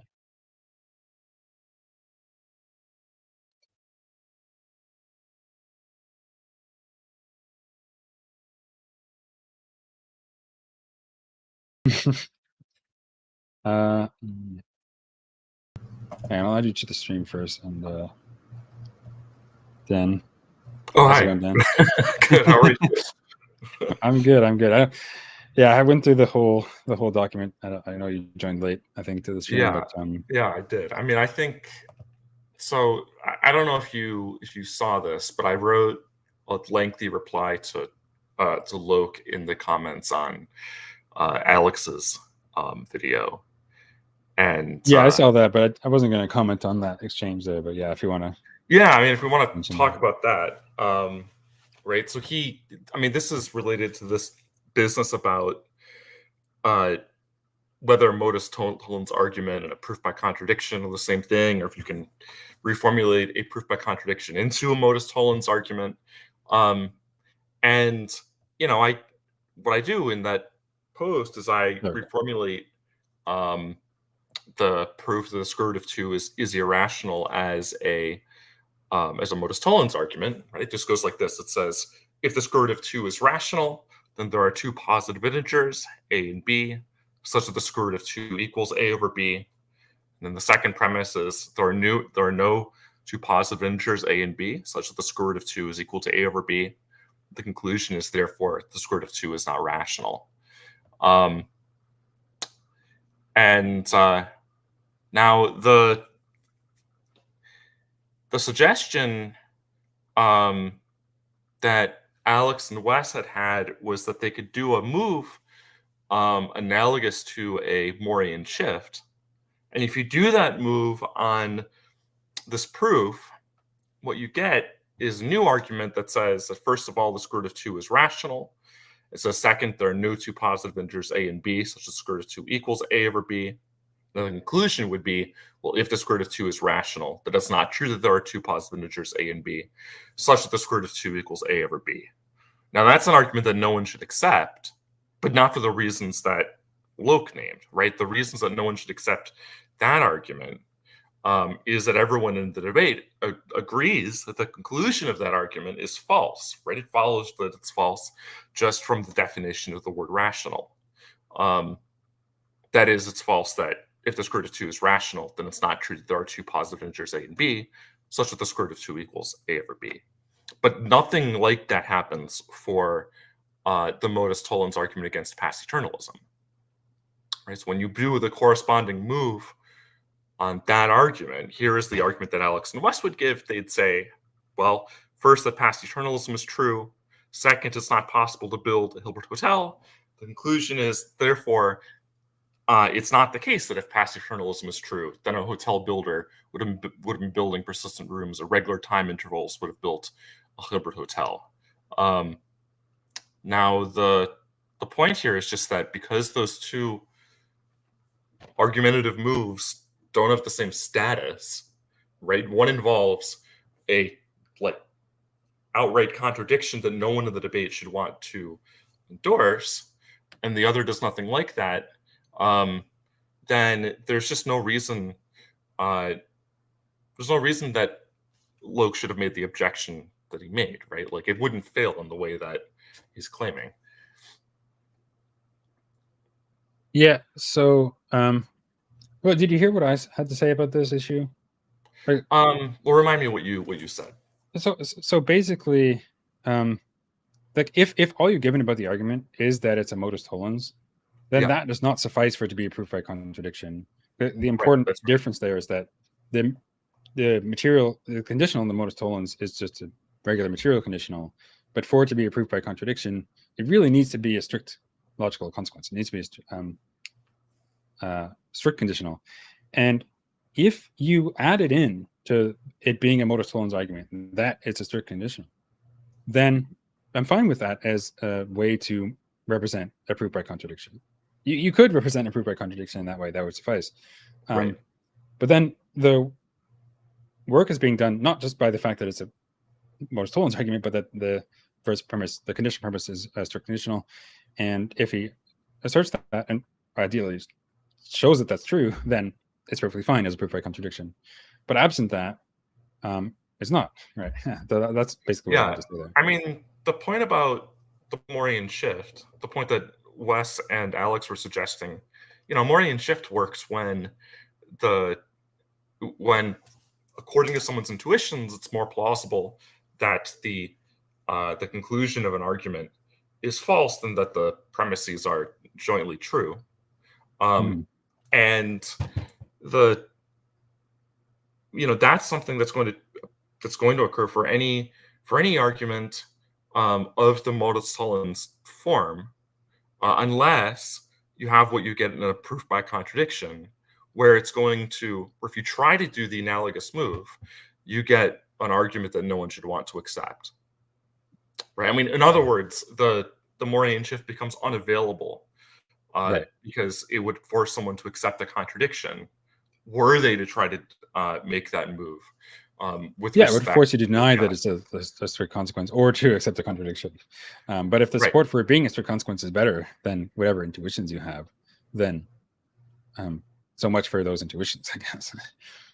Right. I mean, that's I mean, unless he has some, intuition pump or some way of compelling us to think that we ought to adopt a different set of intuitions, right? I mean, there are standard moves in philosophy for shifting someone's intuitions, but unless you pull out those moves, it's no good just to say, that just to make the move that Loke had made here, right? And I mean, he likes to say, oh, well, mathematicians wouldn't make this move with respect to such and such proof. Well, of course, but that's because it's not available to make. Yeah, because they accept the consequence regarding, well, what number being rational means and so on, like that, stuff like that, right? Right. So they would accept the conditional premise of that proof if you form it as a modus tollens, because it is a strict conditional, or at least it's mathematically entailed. Leaving aside whether mathematical entailment is a matter of logic, so if it weren't right, then maybe there would be rightly skeptical about the truth of the conditional. That's right. Given their skepticism about given that the consequent is false. And likewise here, maybe that's reason here to be skeptical of the conditional. Right. Unless they have reason to thinking that it's anyway. Yeah. That's right. I mean, if you accept that there are true contradictions, then proofs by Well, contradiction obviously have a different status. But as long yeah. as everyone that's a party to the debate agrees with some set of principles, in this case that there are no true contradictions, then you can pull Yeah. out proof by contradiction as a legitimate move. Right. If we agree that there are no true contradictions, or at least, yeah, none here anyway, then that's fine. Yeah, right. You know. Yeah, and I mean, then there's like metaphilosophical issues that loom about that I've never quite understood about how we tell, like, what are the cases in which there could be true contradictions if you're like Graham Oppie and you allow for such things. But anyway, we don't have to get into that here. You mean Grand Priest? I mean, I sort of Graham like, Priest, yes.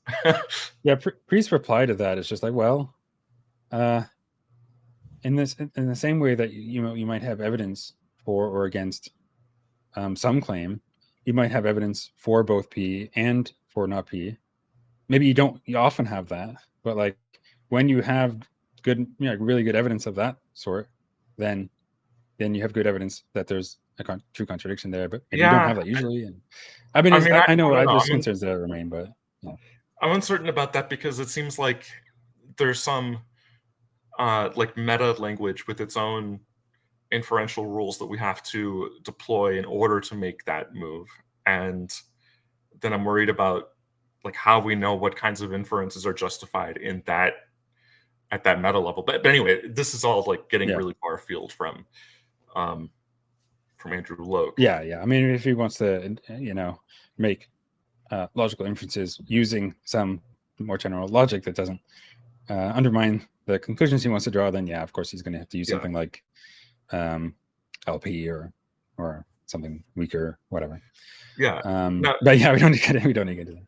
well, as far as Um, so the other issue that you had brought up that might be interesting to clarify, uh, you touched on my comment that we don't know how to evaluate counterfactuals for relativistic oh, spacetimes.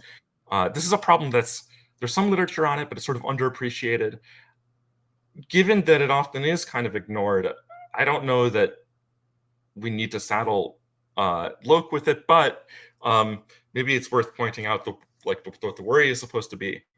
So usually when you evaluate counterfactuals, the way that you do so depends upon there being some fixed background space-time structure against which you can evaluate those counterfactuals, right? So you can say something like, well, if something different had happened at this time, then here's what the result would have been.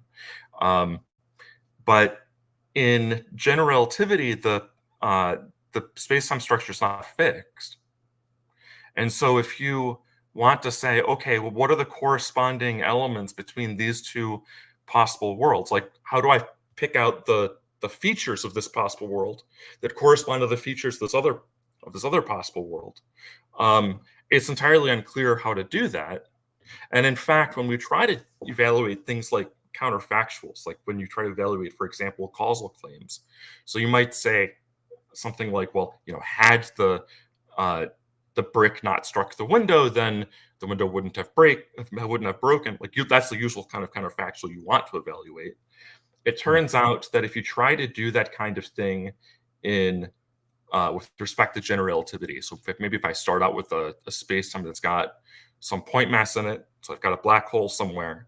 If I remove that black hole, it turns out that there's no unique limit that happens when I remove that black hole. So now there's no unique answer to how to evaluate your counterfactual.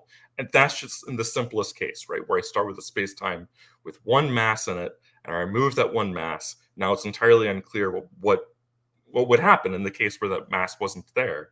When we want to talk about more complicated cases, when we have all kinds of really complicated matter energy distributions, then it's not at all clear what the counterfactuals would evaluate as. But as I said, like this is an issue that is often sort of ignored. Given that it's ignored, maybe it's an issue that we might worry about for counterfactual reasoning in general. And for that reason, it's maybe we don't want to saddle like any particular author with that issue. so that's why I take it to be kind of a weaker complaint than the others that we had made. Yeah. Okay, good. I think that's a bit helpful. So then just two things quick then. What do you make of Loke's reply that this is just a epistemological concern about how to assess the So, well, it's counterfactuals? not clear to me that it is an epistemological concern. It seems like it might well be a metaphysical concern. But even if even if we suppose that it is some kind of epistemological concern, maybe the idea that he has is that, well, these counterfactuals surely must evaluate somehow. Even if we can't tell what that is, they have to evaluate that. But look, if we can't tell how they evaluate, then the argument's not justified, right? I mean, so if it, I think it may well be a metaphysical concern, but if it's not, if it is an epistemic concern, that doesn't get us out of the issue, right? Anytime you have an argument and it turns out that you have an epistemic problem with determining any of the premises, then the argument's going to be unjustified. Right. Okay. But then, and what about my maybe suggested move that they could make, which is that, okay, when we're considering the sort of counterfactuals here, or like we're considering another world which has the same durations, well, let's just suppose that they're only the same with respect to whether they're like eternal toward the past, whether they satisfy past eternalism. Now, maybe that doesn't as seriously run into concerns about how to evaluate the physics and so on. If that makes sense. I mean, I guess so I think there are concerns here about the physics. I think some of the ones that are sort of clearer to see aren't the ones that I had raised previously about evaluating counterfactuals. Hmm. But I think there are concerns that one can have about what past eternalism even amounts to. Hmm.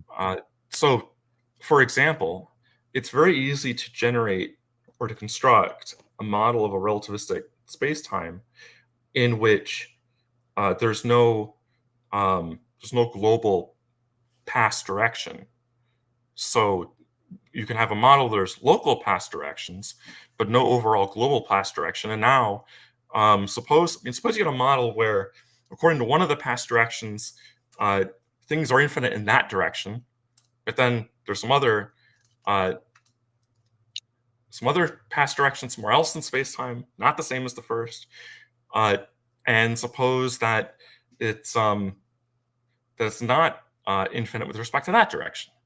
Now, what do we say about that space-time? Do we say that that's a past eternal space-time? I don't really know.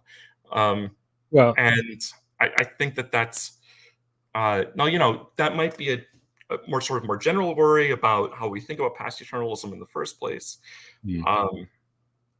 But it is an issue that, for instance, it puts pressure not just on our ability to define what we mean by past eternalism, but also pressure on what it means to say that the universe had a beginning. right. And Loke Well, has, and that also brings up the stuff about non-metric time and so on. But just potential. just quickly, I mean, yeah. well, I was just thinking just quickly. I mean, you can conclude on that. Maybe we can understand past eternalism as well. First of all, I guess there's two potential moves here. One is we could just restrict our concern to worlds at which the global structure clearly is one, at which like past eternalism is true.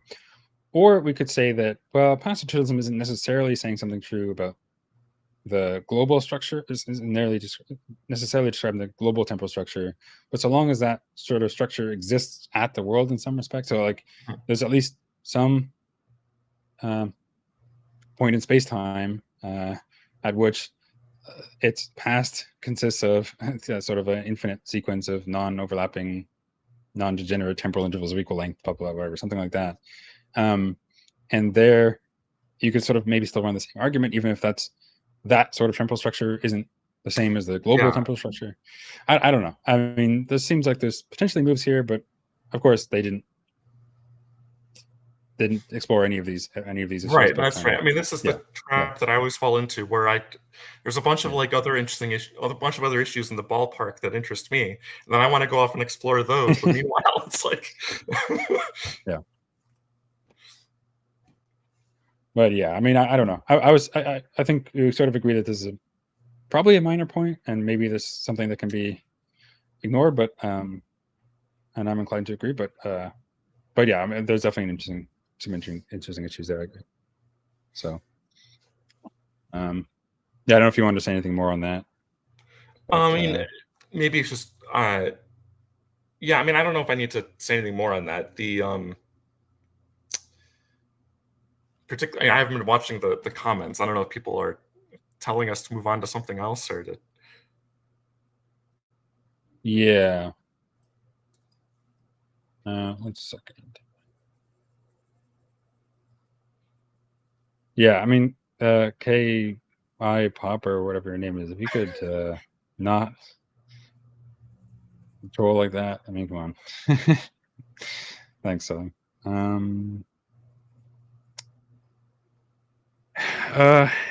Yeah, let's see. I mean, I went over again the whole. I mean, the whole point about when I was pointing out that, look, remember the whole rigid, non-rigid reading of the reference to the actual durations and like whether it actually follows from the impossibility of privilege to tell that past eternalism is false. I mean, it's just so obvious that like if I say if C and K and P is saying something when it refers to something happening in certain durations, if the reference to the durations in question is non-rigid, then it will refer at some world W, if it refers at W, to the durations of W, right? And not, it doesn't follow from that the durations at W have to be the same or the same in the relevant respect as the durations at the actual, like this world, right? W1, say. So W2, it could satisfy C and K and P, even if past eternalism is false at W2. And that would be enough to satisfy possibly C and K and P at W1. And then we could have that PE and possibly C and K and P at W1, but not possibly HH at W1. And then it just follows that premise 5 expresses a conditional, which is not logical truth. The antecedent does not entail the consequent. And I think Loke just clearly doesn't understand this logical point. And it's maybe sort of worse in a way because I'm fine granting an argument in this vicinity. I think so. For example, instead of premise 5, they said something like, "Well, for any, if there's a possible temporal history, of some number of days, then there's a possible world at which that shares that temporal history, but a room has been created on each day." You say something like that, then it would follow from the possibility of a history of infinitely many days that there's a possible world in which there's a history of infinitely many days and a room has been created on each day. And from that, it follows that there'd be a Herbert's hotel if we add in that the rooms persist after being created. That maybe there's question, maybe that's questionable. Maybe someone who agrees that Herbert's hotel is impossible would still find room to reject that. But that seems like a much better argument than the one that they provide, and it doesn't rely on this premise, which is not a strict logical consequence, even though they claim that it is, or at least Loke claims that it is. But anyway, this is something I already went over in my review, but I don't know. It's just something that stuck out to me. I mean, as you mentioned a moment ago, it seems like you offered a clear countermodel. Yeah. And then, I mean, it's difficult to see what. Yeah, I wrote it out as a frame and evaluation, and right. It's difficult to see how there's even any like what room they could go in after that, because they'd have to. I mean, given that it's clearly a countermodel, yeah. I mean, they can't deny that it's a countermodel, and they certainly haven't. It doesn't seem like they've realistically attempted to do so. The only room to deny it is by taking the rigid reading of the reference to the actual durations, such that the actual durations refer to the durations at W1 or durations which are relevantly the same as the durations at W1 at any world at which they refer. So in order for C and K and P to be true at W2, for example, the one requirement would have to be that the durations at W2 are relevantly the same as those at W1. And I went over this, that rigid reading, which in my discussion with him, Loke clearly rejected, right? But the main problem with that rigid reading anyway is if he takes it, it makes premise 8, the one which says that C and K and P is possible, I think just plainly question begging or unmotivated, right? Because if you agreed that Hibbert-Chatel was impossible, but thought that passive determinism was true, or for all you know, it might be true, then you should deny or at least be agnostic as to whether there's a possible world such as C and K and P, because that is just to say that there's a world sharing the relevant temporal facts with the actual world, and at which a hotel was constructed in this way. But that's not possible if passive determinism is true with the actual world. And I mentioned like this is the same issue, and I mentioned this in the previous video, and I mentioned this again today. This is the same issues that Ben Waters' 2013 paper, Methuselah's Diary in the Finitude of the Past. But there, the point that we're assuming that it occurs in a logically possible world that shares the relevant temporal features with the actual world is made quite explicit. That does involve a sort of rigid reading. Here, Loke wants to deny that it involves a rigid reading, but say that it somehow goes through in the same way as if it did, but it doesn't. Anyway, I think it's just a mess. I think my suspicion is that Loke somehow thinks that you can have his cake and eat it too, in a way that, like, when the way an expression like possibly C and K and P is evaluated, even if the reference to the actual durations is non-rigid, somehow, because we're evaluating it at the actual world, it still refers to the durations at this world. But that's not how the modal expressions work. If C and K and P is true at some world W, then it's saying things about what is the case at W, not about what is the case at W1. You only get that if you also take this sort of rigid reading, or the expression at W2 somehow denotes or is tied to in some way what's at W1, but that's not how it's set up, given the way that he's described it. So it just, I think, is probably some sort of basic confusion about how to evaluate modal expressions on the behalf of Loke. But I don't know that it's going to that we're going to gain much by trying to analyze the source of his mistake, but suffice it to say that some mistake was made. That seems to me enough to say on that issue. But yeah, I don't know. I guess I've rambled forever on all this stuff. Oh yeah, one thing that I discussed earlier on regarding logical possibility and so on. I can see what you think about this, because Loke brought up this point where, look, sometimes we invoke extra logical assumptions when assessing logical possibility. For example, when discussing the logical possibility of the Christian doctrine of the incarnation, we employ stuff about like what it means to be human versus divine and so on. Right. And deriving the contradiction requires, if there is a contradiction anyway, requires appealing to those extra logical facts. And what I said was like, well, it seems to me that we have like, at least two senses of logical possibility here. One is going to be something more narrow in terms of like the strict logical form of the expression. Like as you formalize, if you express the form in like first order logic, well, is that a contradiction in first order logic? But another sense of logical possibility will incorporate like further like semantic consequences. So like I gave an example of, is the sentence, there exists a Mary Bachelor contradiction, is that logically impossible? Well, in the narrow sense, no, but in this kind of broader sense, yes. So like narrowly, if I express the form of that statement in first order logic, it'd be something like there exists an X such that MX and BX married X and bachelor X. And it's a formula in first order logic, that's not a contradiction, right?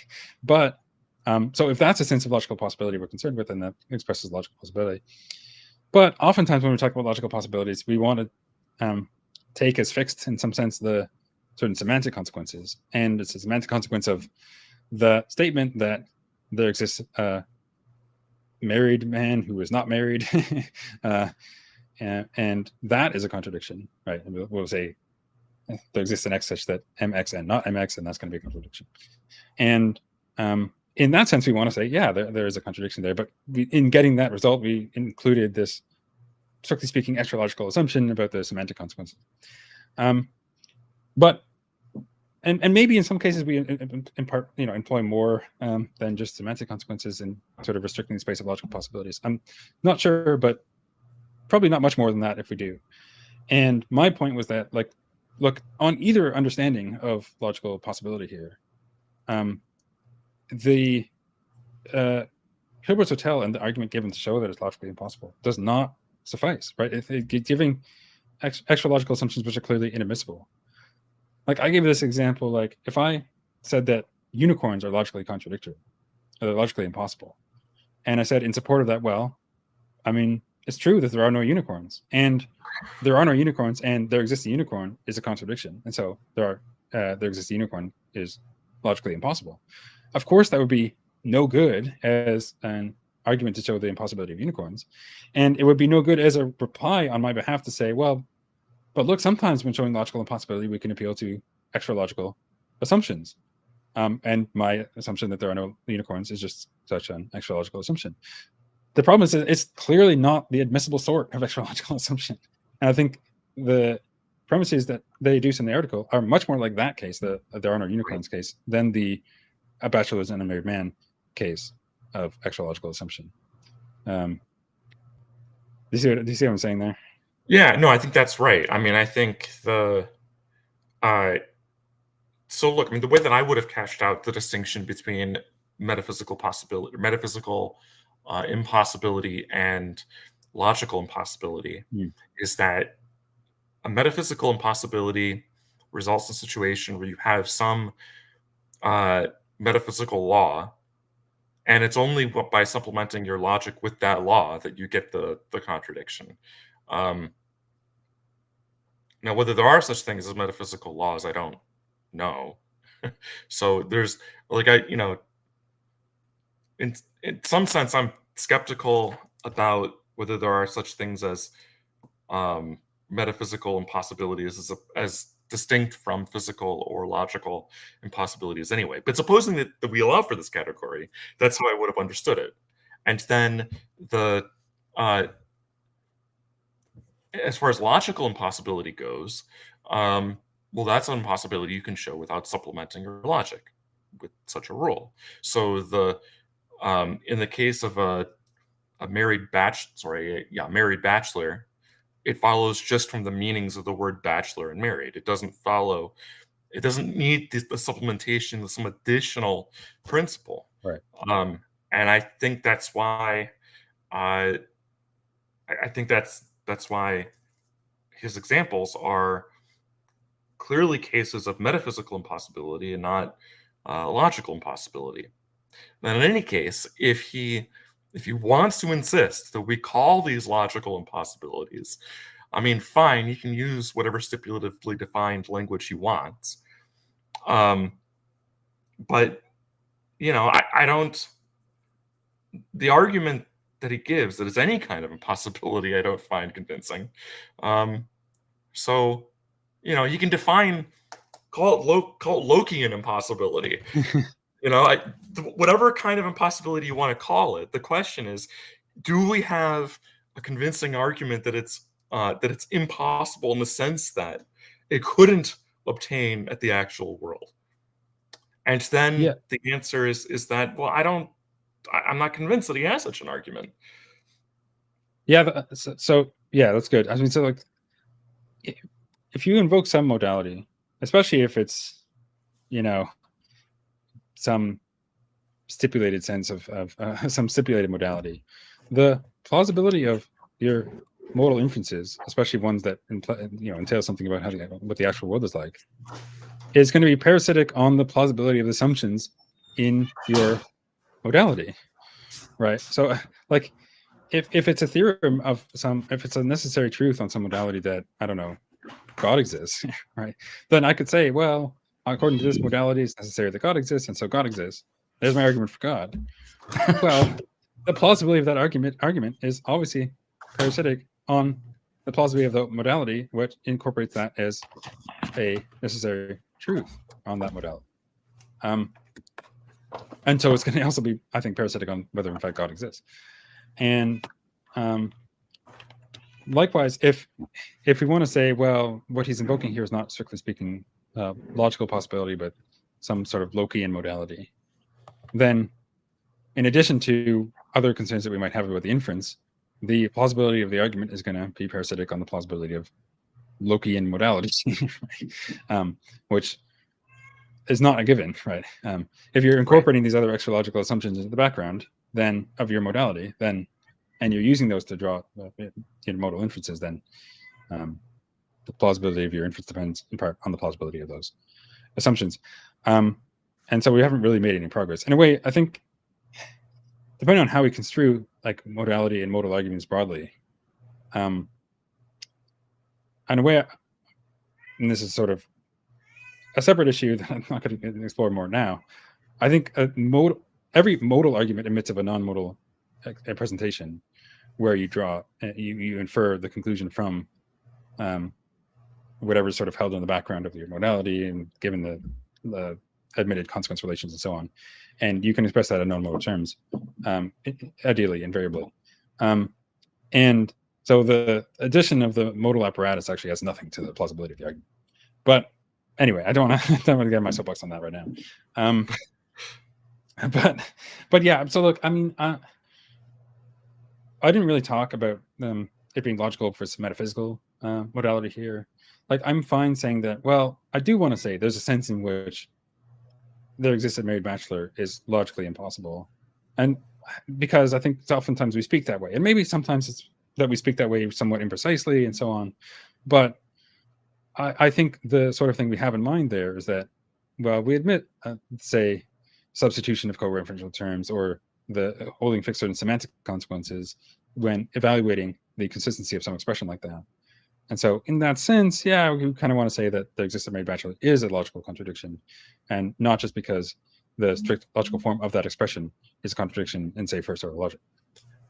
So I'm fine calling that a logical contradiction.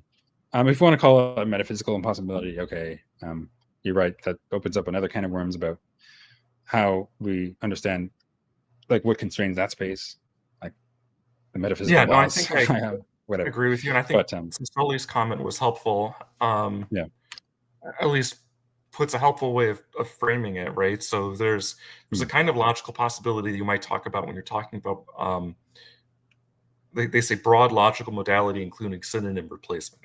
Right? That's really what right, we're talking about the bachelor case, and that's not what right. Loke's argument does. And given that that's not what Loke's argument does, then it's not logical modality in the usual sense among philosophers. And what's also worth pointing out here is that when we talk about these theological cases, like whether the incarnation or the Trinity are possible, we're talking about synonym replacement. Like that's Yeah, what's going on there, and that's why it's relevantly logical contradiction or logical right. If part possibility. of what it means to be divine is to be immutable, and part of what it means to be human is mutable, then you can have this semantic consequence that you can put in there, right? From something being divine, that it's mutable, immutable, and something being human that is mutable, and it's contradiction. Suppose that something is both mutable and, like, the same thing is both mutable and Right. immutable. So Jesus Christ could not both be human and divine in that sense. I mean, That's fine as an argument. I mean, maybe not getting into the specifics of that argument. Maybe it's not right for some other theological reason or something. But as right. in Well, terms of put it form this for a way. logical contradiction, I'm fine with that. Yeah. So Loke and Hightop's article depends upon the view that that all concrete items have causal powers, right? That's somehow conceptually part of what it means to be concrete. And I would reject that understanding of concrete. So I don't think But it's does it require part of. that? Well, it's supposed to be. Let's see. Does he require that? I mean, it's supposed to be part of the reason that he's not just talking about that he's not just talking about abstract collections, right? That they're concrete collections because they have causal powers. Sorry. Oh yeah. So I Well, guess the response, sorry. I Go ahead. guess you could respond that doesn't. He doesn't have to be then committed to the view that all But every concrete thing has concrete causal power. items have causal powers. Yeah. Yeah. Maybe. Well, no, because if so, he doesn't have to be committed even to. All he has to actually be committed to is that, like, these guests. It's conceptually necessary that these guests have causal powers, but I don't know why I should accept that. And if it's possible for there to be concrete collections that of items that don't have causal powers, then this argument just does not apply to them. Yeah. Although this reminds me that recall it's not in the argument. It's not. We're not speaking about the causal powers of the guess. He's speaking about the causal powers of the actions. I recall, and I That's right. remember we brought up that that's sort of a weird thing to say. Usually, causal powers are attributed to things like people or substances Yeah, or something that could exercise that ability, and not to the action itself, like token or type or whatever. Um, right. and and in reply, he said something about but actions can be understood as events, and in event causal theories, events are primary bearers of causal powers. Yada yada yada. That's just wrong. on like, look on event causal theories, events are causes or can be causes, but that doesn't follow that events have Right. causal powers. That's a further claim, and I've never heard someone say that who endorses event causal theories or any causal theory. And it's like maybe there is somebody, or Well, the maybe it's a point, view that I'm just unaware there of. But are it's some like it's people at that, least a very controversial view that I don't know. so even if some people do accept that view, what he has Yeah, to, the argument's only going to apply to those who do. And if it's supposed to be some kind of logical problem, he needs to be part of the concept of an action that it has those causal powers. exactly. Yeah. So it's like it's not some sort of logical mistake to say that. um, well, I mean, yeah, I guess you would need that, even So if it would make. Yeah, it's part of the concept of the bachelor that they're unmarried, right? That's why hmm, we can extend logical possibility or impossibility in terms of synonym replacement. right. In terms of actions, well, what kind of synonym replacement could we be thinking about? I mean, for this argument to work, it would have to be one where it's part of what it is to be an action that it has causal power. Yeah. I mean, that just seems silly. And what Well, makes it even even if more someone silly is, thought that, yeah, it's rational to not think it, right? Like that's so. Like, even if there's some small crowd of people who think that actions have causal powers, the argument's only going to go through for that small population of people, and then everyone else is going to be able to reject the idea that this is demonstrating any sort of logical impossibility. yeah, and it's sort of made worse by the fact that they don't have to make this assumption, right? They could attribute the causal powers to the individuals and make the argument Right. in the same way. Or I think they could even frame it without mentioning, I mean, at least explicitly mention causal powers at all, right? I'm just talking about what Well, the individuals are capable of producing. And maybe that's a way of talking about causal powers without explicitly yeah. stating it. But regardless, at least You it's, still need the idea that, like, yeah. production is a relevant notion for concrete items, and for all and only concrete items. Otherwise, this is just an argument that uh, items that are capable of some kinds of production but not others can't be put into infinite collections. Uh, well, I know. I don't know if they don't need to take the argument as showing that any infinite collection is impossible. Though maybe they would want to extend it to that. But just that, I mean, the first part is just to show that Hilbert's Hotel is impossible. And so long as they're being, well, this principle as it applies to things with the relevant sort of causal powers, or with, well, anyway, if it applies to in this case, then, well, it would also apply in every case that, if the group has some causal power, then the members have the relevant sort of causal or partial causal power, or whatever. I mean, you could think that's true without thinking that it shows that all infinite collections are impossible, or that all concrete things have causal powers. I don't know. I'm whatever. There is. I mean, suppose it turned out that one, there were concrete collections that didn't involve causal powers, and two, that this argument succeeded in showing that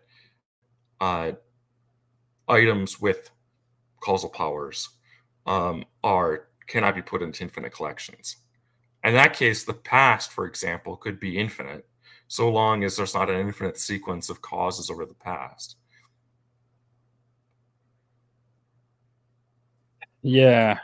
I mean, it's sort of a similar thing that comes up with the like the finitist arguments from the Benedetti stuff, right? Like, Yeah. the point is like, well, if it's possible to have an infinite past, then it would be possible to have this sort of scenario, but it's not possible to have this sort of scenario, and so it's not possible to have an infinite past. But like that, I mean, independently of the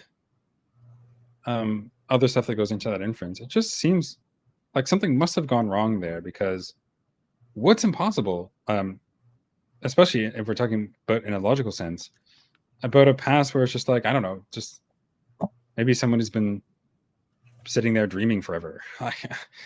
Why is that impossible? Right. And why would this other scenario, even if impossible, show that that's impossible? So, like, That's in other right. words, the intuitive possibility of that sort of scenario, I think, would undermine the plausibility of the argument from the impossibility of this other scenario to the impossibility of this one. And yeah, I just don't think that this sort of reasoning, be it the Benedetti style stuff or whatever's going on here, from these sorts of cases, even if impossible, that should be able to show the impossibility of all these other cases, which are, I think, just completely mundane. That's just why. Anyway, I Yeah, think no, something's that's right. gone I wrong mean, in the modal epistemology. I think you're exactly right that those Also, your proof by camera is frozen, association. but I think it says high CPU usage. I don't know. Yeah, that's okay. Yeah, Probably gonna have to go in a few minutes when my computer overheats. yeah. But I'm going to end this as I mean, right. So I think you're right that those proof by association arguments are uh, bad arguments. I think there's another thing I was trying to point out here, though, about Loke and Hightower's paper, which is that this was supposed to be an article that that made it clear that concrete collections couldn't have infinitely many members, whereas abstract collections like the real numbers are supposed to be able to have infinitely many members, right? Because it's just obvious that abstract collections, there's no problem for them having infinitely many members. So then we can ask, well, what is the criterion that they use to distinguish these two cases, like the feature of concreta that they pick out? And it's this business about actions having causal powers. Yeah. Again, I'm not sure that they really have to require that infinite collections are impossible. I mean, I'm sure Loke would think that, but would he say that his argument shows that? Well, I thought Not that's what sure. the argument was supposed to. I mean, I guess so. The first phase of the argument was just arguing against the possibility of the Hilbert Hotel. That doesn't get us that conclusion, but I guess what this does is it puts into question the secondary argument. It's another reason to deny the guilt by association argument that you were talking about.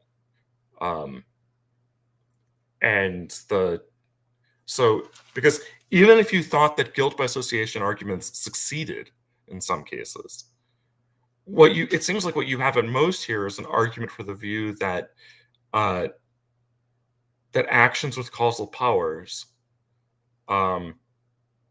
can't form infinite collections. Right? Like that's the collection over which your guilt by association argument would extend. And then that, it turns out, is not all concreta as such.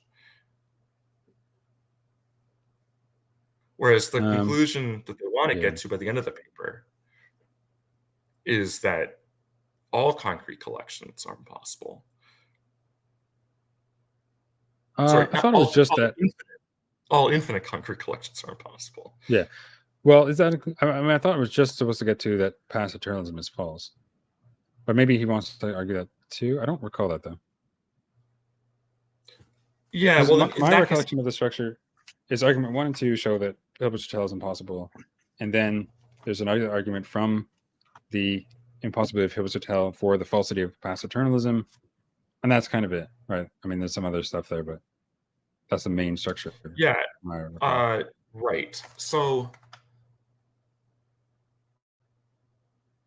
I guess there's a way of rewording what I just said, which is that what it gets you to is, let's see. So you need sort of like two bridge principles, right? You need a principle that says if you could,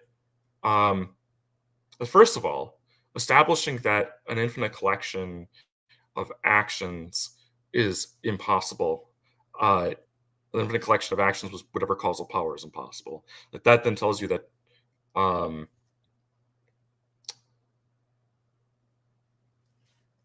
that you couldn't build an infinite hotel given infinite time. And then if you had past eternalism, then you could have built that infinite hotel. Right? Those are the two bridge principles that you need. And I think what I'm saying puts into question the ability to give those bridge principles. Because you need to bridge from, for example, it wouldn't suffice just to show that an infinite collection of actions couldn't have some causal power, because that wouldn't get you to the impossibility of there having been a Hilbert Hotel from eternity past. But you can imagine other ways of putting this, right? But the point is that it's difficult to see what the move is going to be that takes you from the case that they actually consider to the more general principle, which is the falsehood of past eternalism. Anyway, I've got to get going. But No, it it's sounds good. like you do too. Yeah. No, but good. Thanks for joining for a bit here. Yeah. And yeah, thanks everyone for watching. Hopefully this wasn't too boring, but probably it's a pretty niche thing because it's just this kind of article. But maybe I'll do more videos in this series where I cover sort of bad philosophy. But yeah, we'll see. But yeah, thanks. I'll just I'll end it there. Oh, by the way, yes, I see that. Thanks for the super chats. So where you said that it looks like Loke's errors outnumber Hilbert's hotel rooms. Yes, it's a greater infinity, as it were. But yeah, all right.